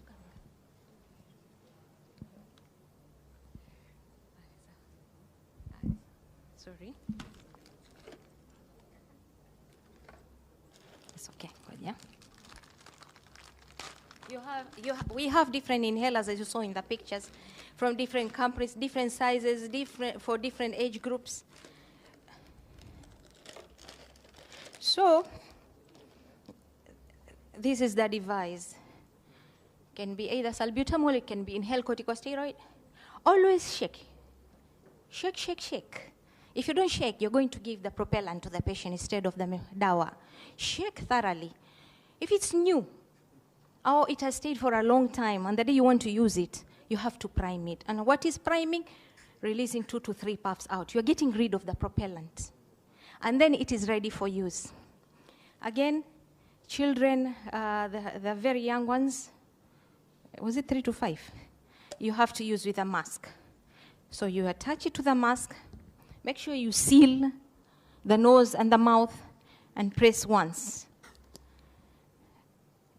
Either watch for 5 breaths, or you can count 1 to 10, or you leave it there for around 20 seconds. Then you have to shake again. Always one actuation at a time, and shaking in between. Not if you're told 2 puffs, not 4 puffs. No, you're wasting the dawa. 1 puff at a time, shake in between, and then you spray. Okay? So for the older kids, you saw there, mouthpiece directly into the mouth and spray. For the adolescents and those who can manage, again we shake. Breathe in, out. Then you seal with your lips completely. Spray. As you spray, you breathe in slowly to the maximum. You can either hold your breath for 5 seconds, or until you feel you can't anymore. I'm going to demonstrate.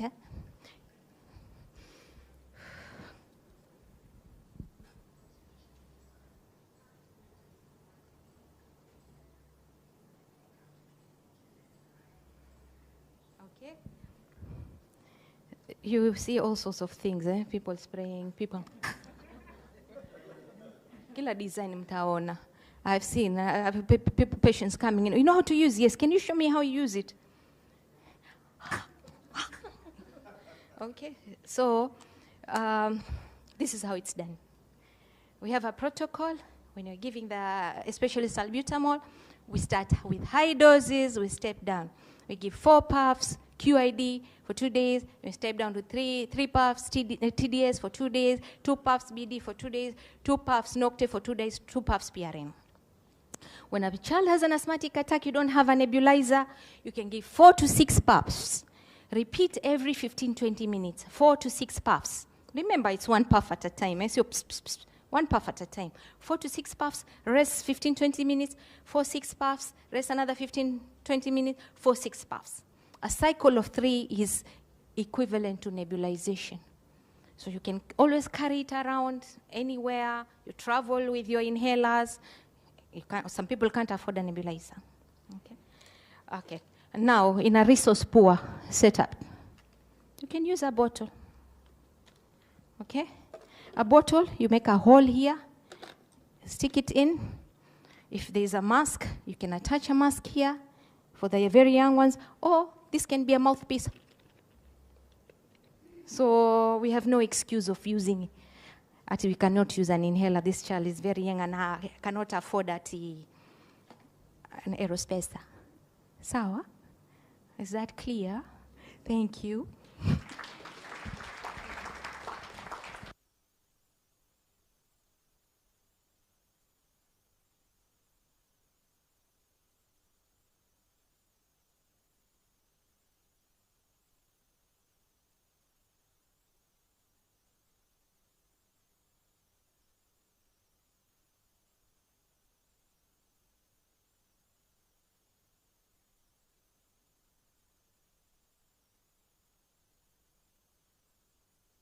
Thank you, Dr. Hatimi, for the presentation and the demonstration. I think the clinician or the medical officers, students who always run an outpatient department, people from Mashinani, so if you don't have a NEB machine, you know what to do now. So these are the importance of such forum. You learn from the best and try to practice it back home and save those young children with respiratory illnesses. So I want to introduce our next speaker. Our next speaker is Dr. Kalicha Abdi-Jilo, consultant radiologist.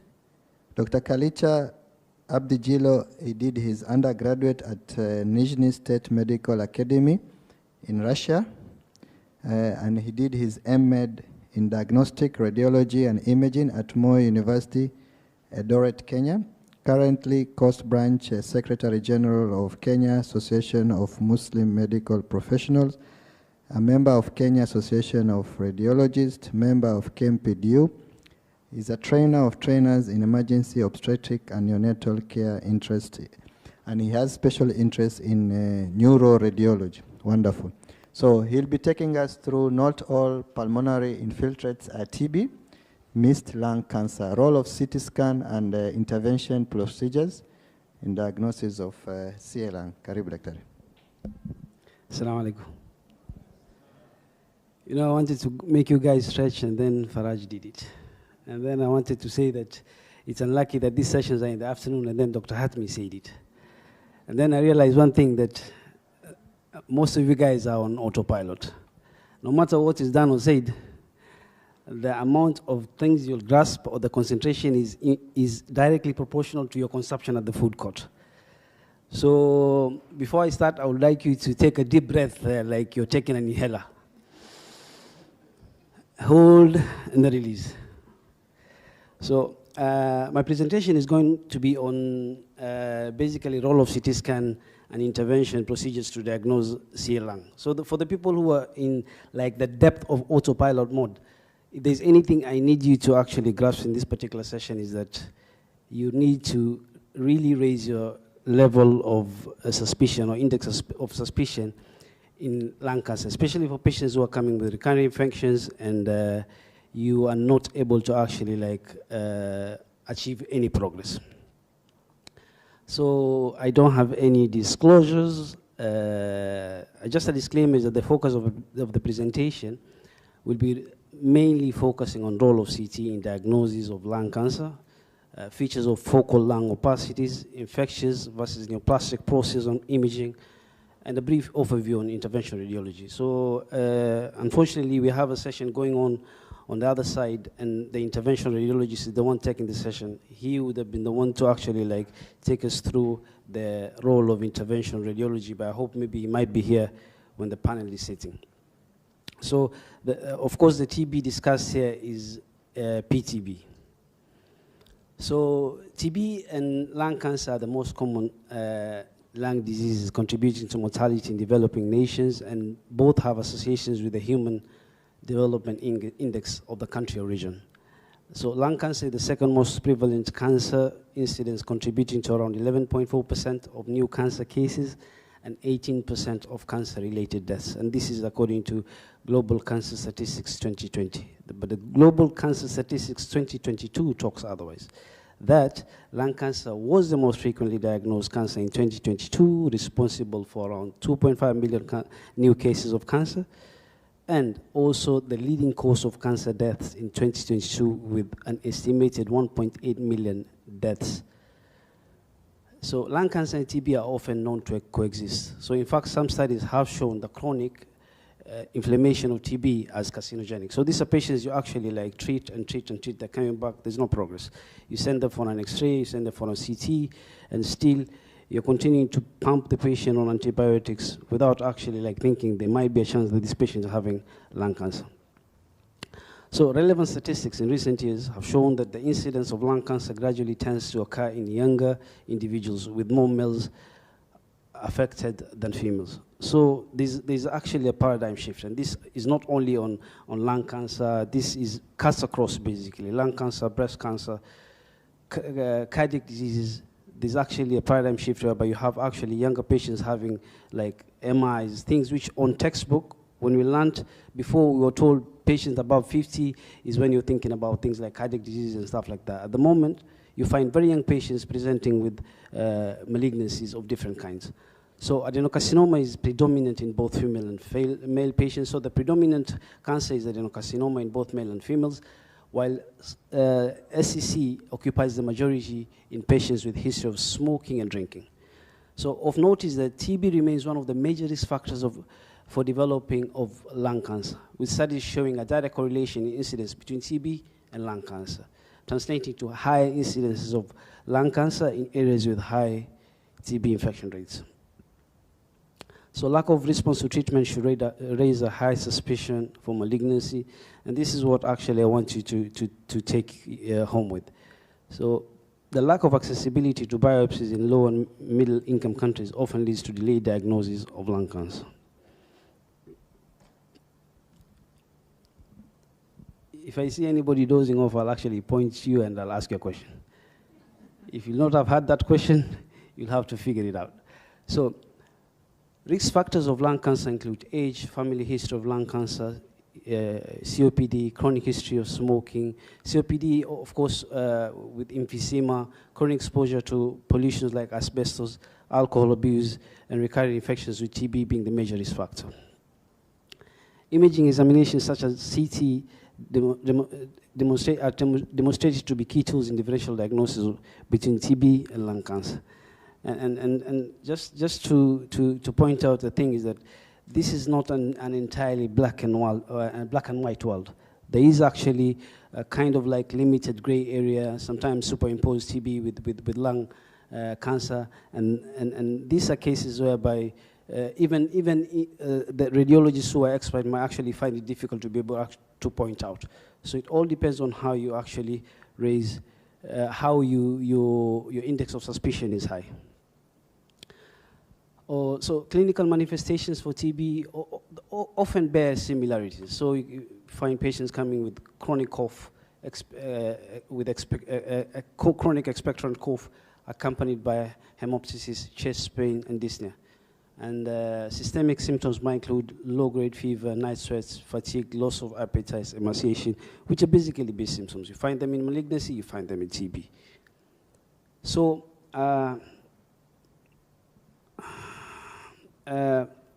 one thing I'd like you to note here is that if you actually put these particular patients in two particular groups, put them in, actually do a stratification, put them into two stratas.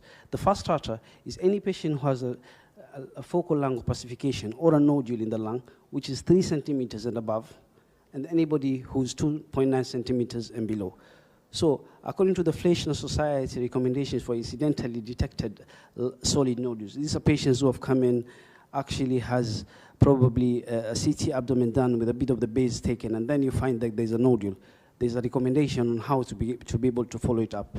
But the recommendation depends on this particular strata. It's 2. It's either 3 centimeters and above, or below 3 centimeters. Tuko pamoja? Nasir, wacha kuchati. So, part solid nodules have a higher risk of malignancy with an odds ratio of 1.4 in comparison with solid nodules. So there's a considerable overlap in radiological features between benign and malignant solitary pulmonary nodules. However, several predictive characteristics have been identified as aids for risk stratification. So this includes size, volume doubling time, margin characteristics, calcification, density, and location. And I'm going to actually talk about this.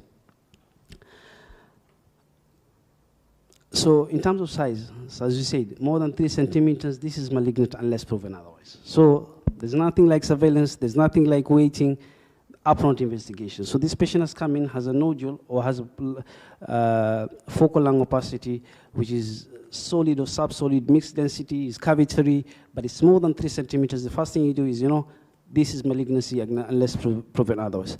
So what you do, you actually do a biopsy, and then you get histopathological diagnosis. If this lesion is more than 10 millimeters, so it's less than 3 centimeters, but more than 10 millimeters, so more than a centimeter. So depending on the nodule characteristics and individual risk factor, this carries a 15.2% chance of malignancy.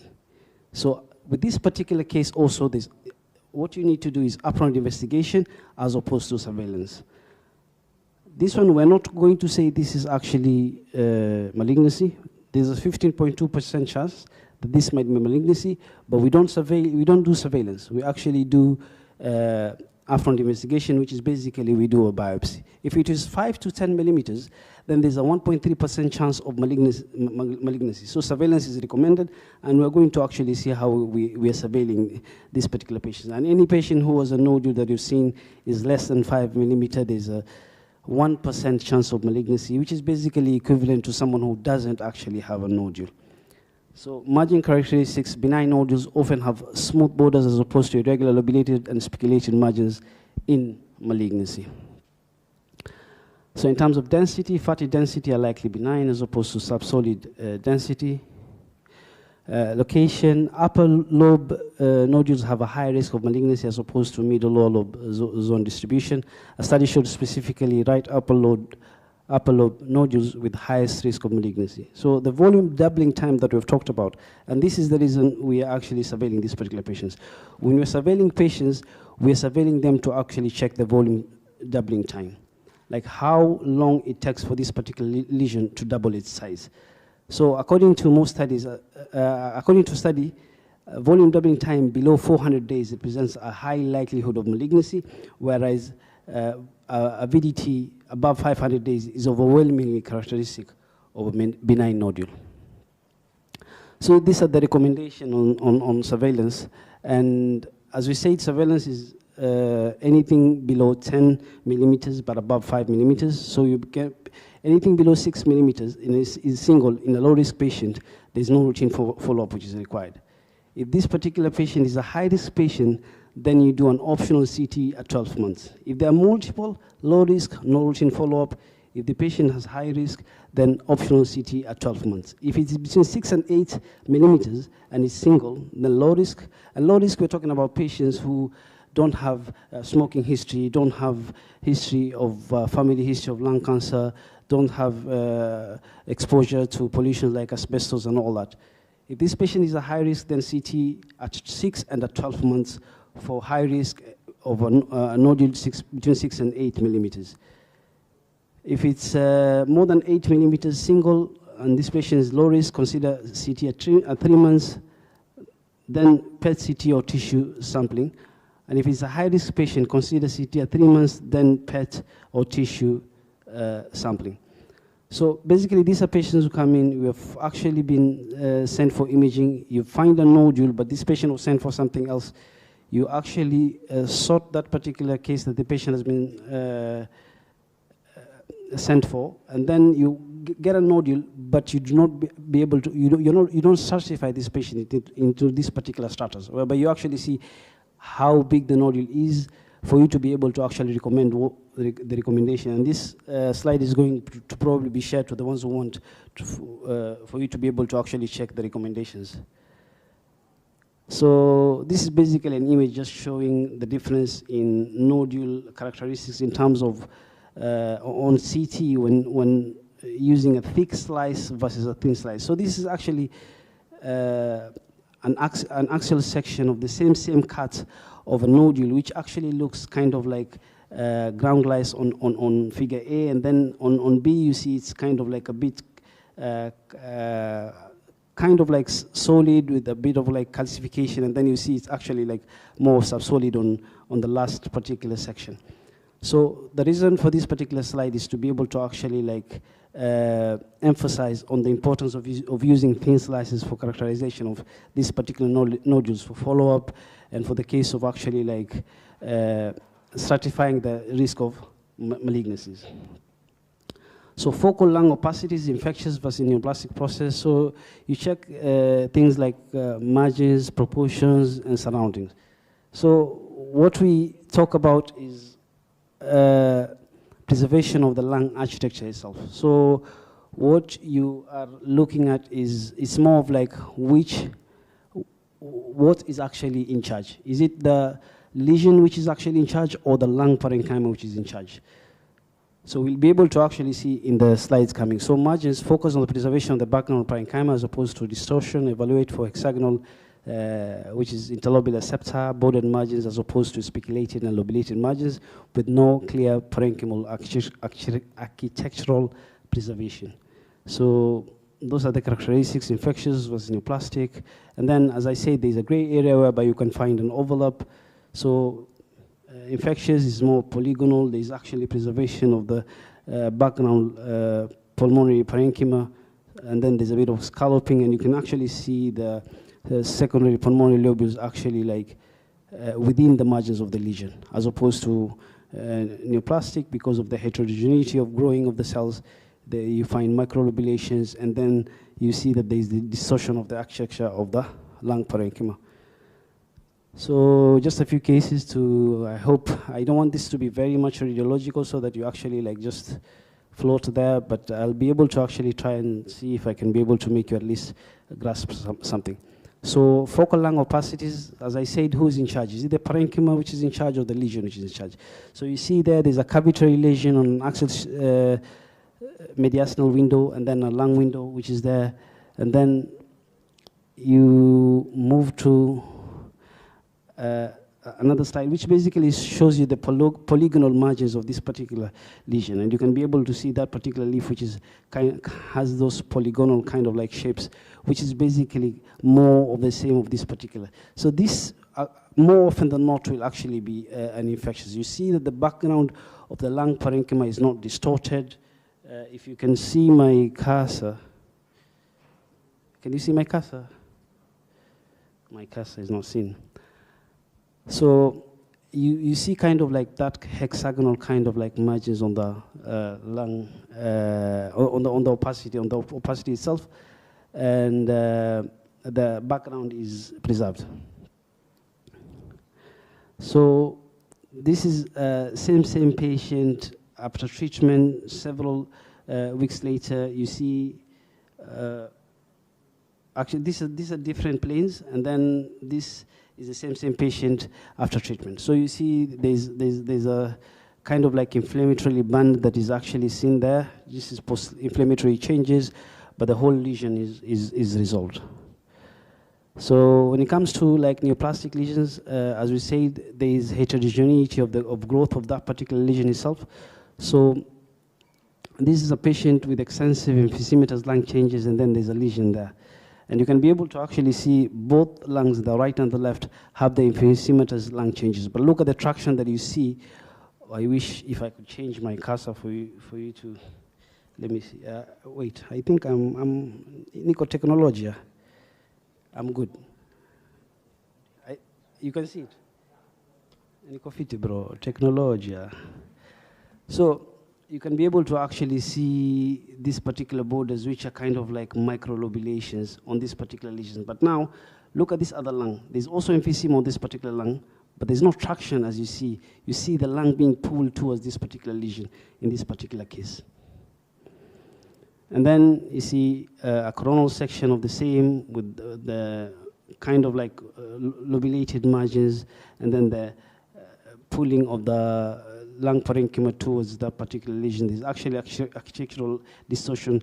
Here there's no respect. The lesion does not respect the fact that there's a lung parenchyma and the parenchyma is the host. No, it actually takes charge, and you can be able to actually appreciate that as opposed to whereby there's a focal lung opacity but the lung parenchyma is preserved. So these are the microlobulations we're talking about, and if you go back, you're able to actually see the microlobulations well. So this is another patient, focal lung opacity. What do you think? What's the diagnosis? Just by that spot image, what do you think? Do you think more of like, you don't need to tell me the diagnosis, tell me, do you think more of infectious or neoplastic?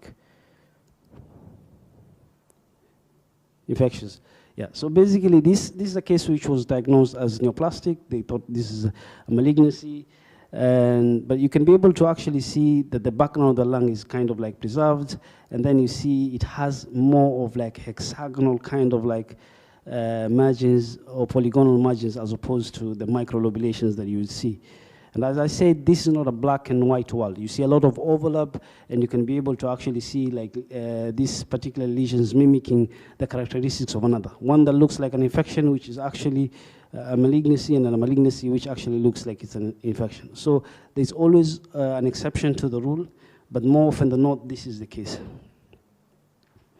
So this particular patient was taken for a PET CT, but now the stumbling block is that in infection and malignancy, these are lesions which both have high metabolism. So you'll actually not achieve much when you're doing a PET CT because all of them will light up. But this patient was put on treatment, and then you see the lesion starts kind of like cavitating, and then later the lesion resolved, and then there was inflammatory, post-inflammatory changes, which actually like a band which remained there, nothing much. So there's an emerging deep learning kind of like algorithm, which is basically using of deep learning, known as CT radiomics. I have not used it, and I'm not sure whether there's any of my colleagues who have been able to use it, but it's basically using of deep learning prediction by extraction of scientific data to be able to actually computate the risk of malignancy in a lesion. So radiomics has attracted, according to a study, increasing attention due to its high throughput extraction and selective of discriminative features from medical data imaging. So here it's a lot of like Chinese, but basically these are the data that are extracted from the particular lesion from a pixel level. So when you're using your phone, it doesn't matter whether it's an Android or it's an iOS, and especially when it comes to the ladies, their main focus is the camera megapixel. Is it a 16 megapixel or something like that? So a pixel is basically the subunit which comes up with that particular photo. So in CT scan as well, that particular image that you're seeing of a CT scan is a small representation. There's small representations of pixels which actually come up with a larger image. So extraction of data from that particular pixel level is what you obtain from radiomics, and which can be able to actually help. As I said, this is not something that I'm very much familiar with, and hopefully we can be able to actually use such kind of like algorithms in the future to actually like reduce or reduce morbidity and mortality in lung cancer. So the role of CT screening, so the United States Preventive Task Force recommends annual screening for 55 to 80 years individuals who have a 30-pack year smoking history. So these are basically high-risk patients or have quit in the last 15 years, within the last 15 years, not more than 15 years. So in some studies, screening has been shown to reduce mortality from 1.66 to 1.33%, which translates to around 3 fewer deaths per 1,000 in the patients put on screening with the low density CT group, and especially in high risk patients. So basically there's a net benefit, especially for patients who are high risk. Although some studies show there's minimal evidence, especially with patients who are low risk patients. So the role of interventional radiology, so there's of course CT guided biopsy, and then we have bronchial artery embolization and tumor thermoablation. And I believe these particular questions or expounding on this will be done by the interventional radiologist if we get a chance later in this particular session, or you can actually have a one-on-one with him. Thank you. These are my references. Thank you very much.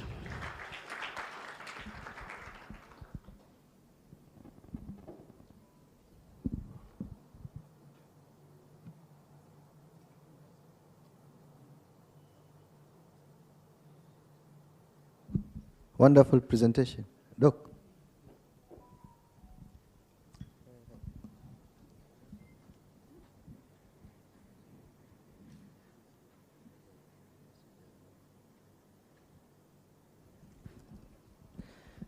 Thank you, Dr. Kalicha, for the presentation. We are now at the Q&A session.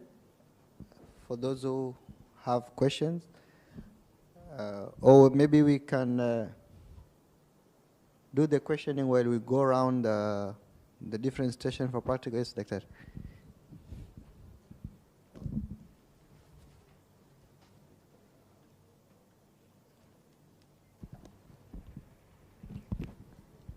I have a question for Dr. Salim. What would be your opinion on going ahead and doing a biopsy from the get-go? You do your thoracocentesis and a pleural biopsy from the beginning. Why not? Why not? Like we see the hemat-oncology, they're moving towards doing a trephine biopsy with a bone marrow aspirate to avoid going back and doing the procedure again. Cost, traumatic experience and all that. I think we can take all the questions and then maybe they can respond at once. Any other question?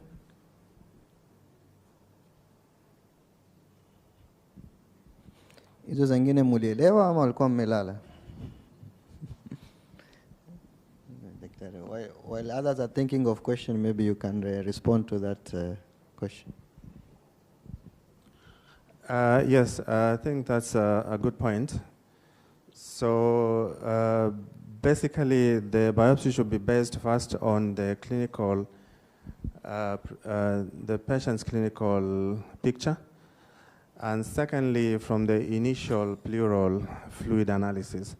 So you don't want to biopsy patients who present with an obvious effusion from heart failure, liver failure, or kidney failure, or patients who present with a transudative effusion.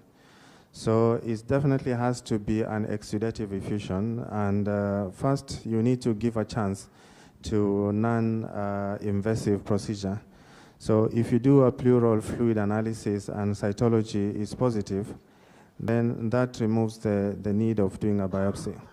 It rarely happens, but it does happen. So you may need a pleural fluid analysis and get a positive results on cytology. So when that happens, then there's no need of going and do an invasive procedure just to get another diagnosis. The pleural fluid analysis, especially even if it looks like cancer on the CT scan, it has another advantage and another role for staging. So pleural effusion is stage 4A in lung cancer. Pleural effusion and pleural involvement is also stage 4A. So, and you know, in lungs, in cancer staging, you want to sample the most advanced stage. So, for example, if you see an obvious mass in the chest, but you see a metastatic lesion in the adrenal, so your preferred location of sampling is not the obvious mass, is the adrenal, because if you turns out to be positive, then that is a stage 4 disease. So, you know, staging for cancer, as much as radiology will give us staging, But the true staging of cancer is histological staging, especially in our clinical settings when we have, it's not rare to have multiple diseases in one person. Somebody having cancer and TB is not uncommon, it's very common. And especially if you think like people with immunosuppression, HIV, they are all prone to risk factors which may prone them to getting cancer and TB at the same time. So it's not unusual for somebody to have TB and cancer at the same time. So everything you see on CT scan cannot be used, even on PET scan. As much we use a lot of PET scan to stage cancer, that is not the correct approach of staging lung cancer. Because it really makes a lot of difference getting a histological diagnosis. In advanced settings, in advanced places, that's why they put a lot of emphasis doing what you call nodal staging. They use what you call endobronchial ultrasound, EBUS, just to get that histological diagnosis. So you do a CT scan, you do a PET scan, you have a primary tumor, which gives you a T in the TNM staging. And then if you look at the scan or the PET scan, you also see your N in the TNM staging.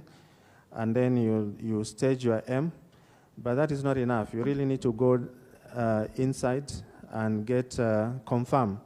If you have a nodal staging, you have to confirm histological, because it really makes a difference when it comes to treatment between what is a curative treatment and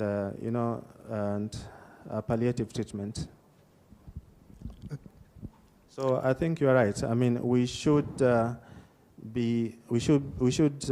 and do these procedures as much as possible in the correct clinical indication. I mean, but patient selection is key. You cannot just do this randomly on everybody who comes with a pleural effusion. You have to select your patients properly, and it should be done.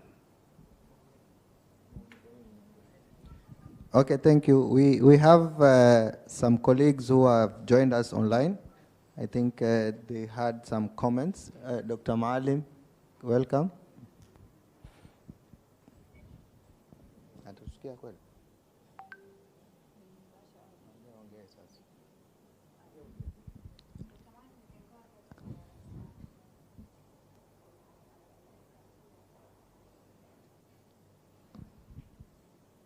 Assalamu alaikum wa rahmatullahi wa barakatuh.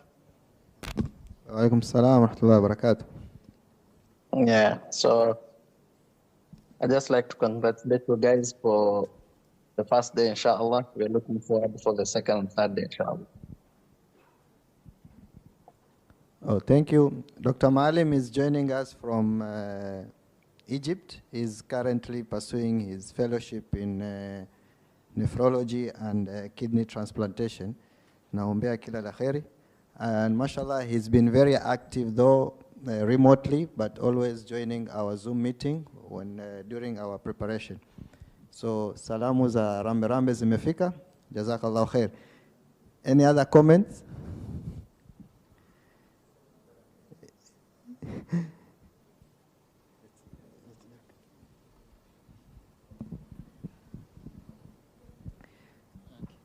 Assalamu alaikum.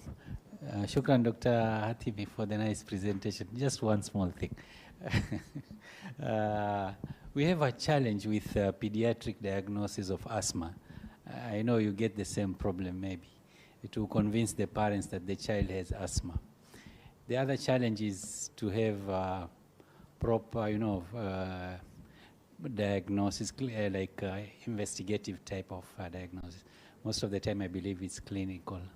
I don't know which age group can you do the spirometry, or you have tried spirometry in the pediatric ages, and maybe how do you tackle the parents in trying to convince them that it is asthma and that they need to use the inhaler?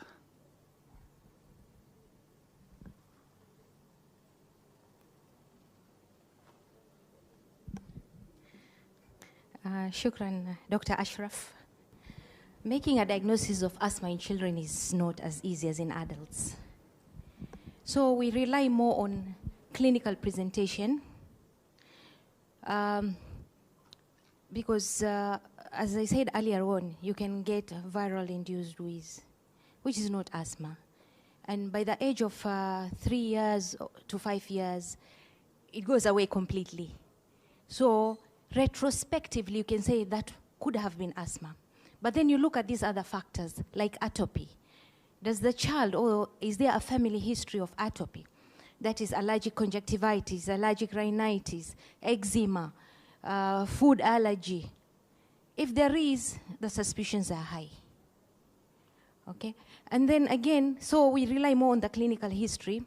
And then investigations are hard. You cannot do spirometry in a child who's less than 5 years. Even 5, 7 years, it's difficult to coordinate. So basically, it's more of clinical.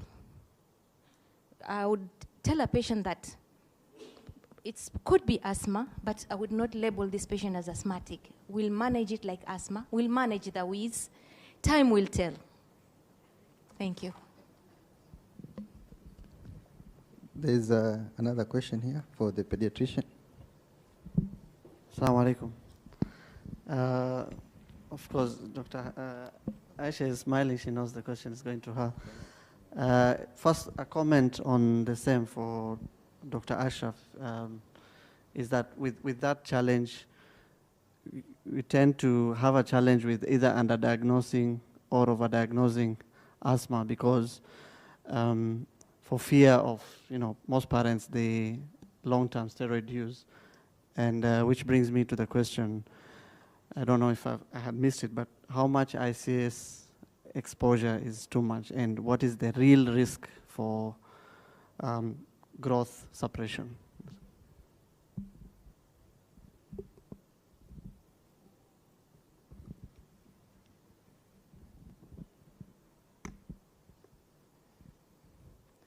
How much ICS exposure causes growth suppression? This is not a very common complication. It is a serious complication, yes, but it depends on the dose and the period the patient is on. If it's a prolonged use of very high steroids, challenges, the child can get growth suppression. That is why it's very important to follow up these patients, monitor their growth and bone development. I mentioned that in my presentation. So as to how much, I may not be able to answer that. But usage of high strong steroids and prolonged use of the same can result to growth suppression.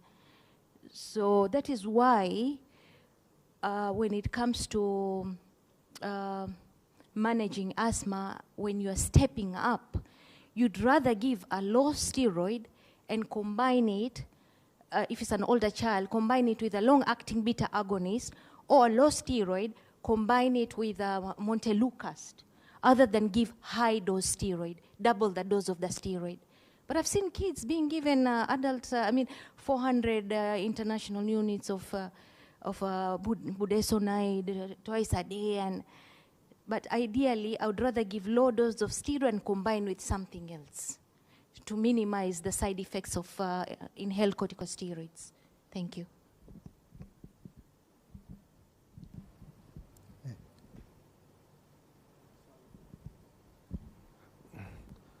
So I don't know if I can comment on the diagnosis of asthma from Dr. Ashraf. So diagnosis of asthma is equally difficult even in adults. It's not just with children. And the main reason for this is variability of symptoms and variability of test results. So spirometry is not definite that every time you do a spirometry on asthmatic patients, it's going to give you answers. So even the spirometric results are also variable depending on the time, because the obstruction is variable, the symptoms are variable, they are there today, they are not, they're seasonal, they come and go.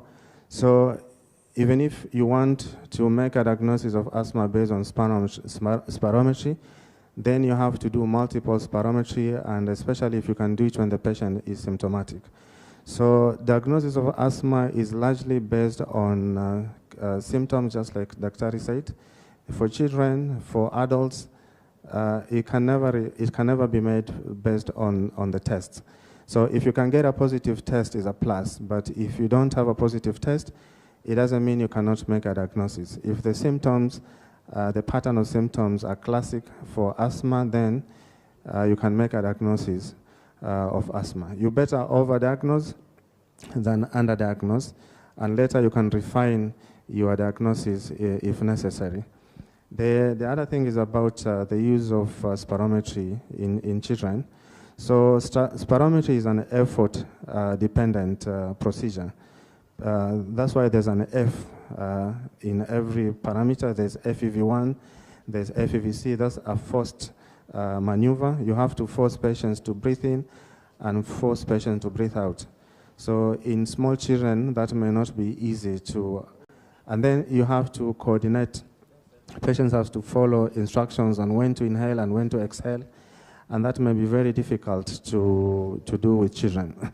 So there's no specific age on when you can do it or when you cannot do it. As long as patient is able to follow instructions, and every child is different in understanding, you can try and do it from the age of 5, age of 6. You'll find some of them are able to follow instructions, some of them are not able to follow instructions.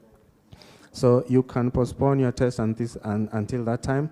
But if it's really, really necessary to make a diagnosis or to confirm an obstruction in a younger child, the alternative is what to do oscillometry. There's a test called oscillometry, which is not effort dependent. You just put it on the patient and measures the resistance. The patient's breathing and out is measure the airway resistance and is able to tell you whether there's narrowing, there's obstruction or not.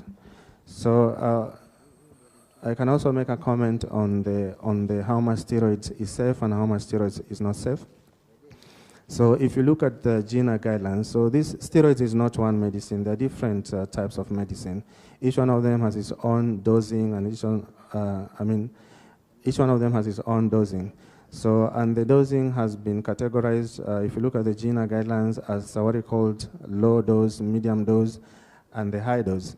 So if you do low dose and medium dose and you're able to control your asthma, then those are safe doses. It's not been associated with high side effects, both local side effects in the oral, in the respiratory airway, as well as systemic side effects like osteoporosis, diabetes, and aging and stuff like that. But high dose has been associated with significant side effects. So systemic oral corticosteroids and high dose inhaled corticosteroids are equally associated with side effects, including stunted growth, diabetes, and the rest, cataract in adults, so there's a shift in asthma care towards avoiding using high-dose steroids, what we call severe asthma management. So we categorize patients who require high-dose steroids or oral steroids to maintain their symptoms as severe asthmatic patients. So there's a shift towards stopping using steroids and looking for alternative medications, what we call biologics. And those are the things which have been discussed, and we really try to, they're expensive, that's the thing. They're new medications. They're very expensive, so they're not widely used. They're not even available in the country. But the likes of omalizumab, benralizumab, and the rest will be the alternative for patients who require high-dose inhaled corticosteroid, oral corticosteroids, in order to avoid those side effects. So those side effects have been documented and is a concern for people who are taking care of asthmatic patients. Shukran, Dr. Jazakallah khair for the comment and addition. I think because of time, we will still have time with our colleagues. So the next session, any burning question or comment? Hakuna. So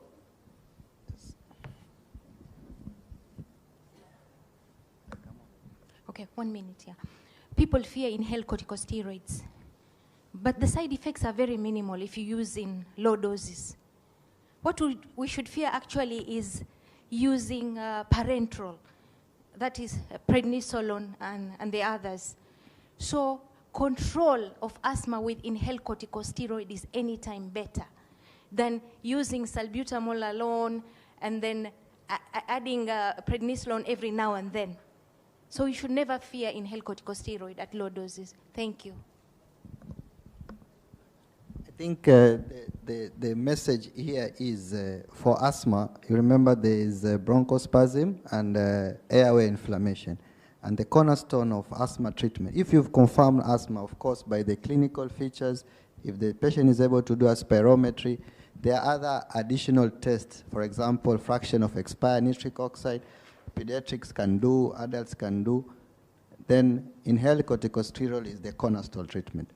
And as Dr. say, if now they are going to uncontrolled and you've gotten rid of all comorbidities, for example, in adults, maybe reflux diseases, obesity, other cardiovascular diseases, in pediatrics, similarly the same thing. Then now you can, you read the GNAP guidelines, you always step up until now you reach the monoclonal antibodies, the biologics. And then now once you control it, you can come back. I think because of time, we are almost reaching 5 and we still have some practical sessions. We have now reduced to 3. I think we'll divide ourselves in the 3 major groups. We'll have like a 15 to 20 minutes, let's say 20 because that's maximum 1 hour rotation. At least we have a feel and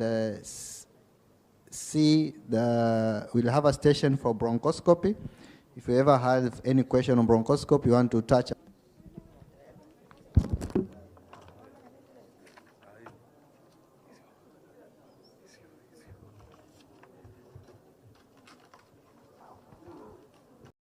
In the name of Allah, the most gracious, the most merciful.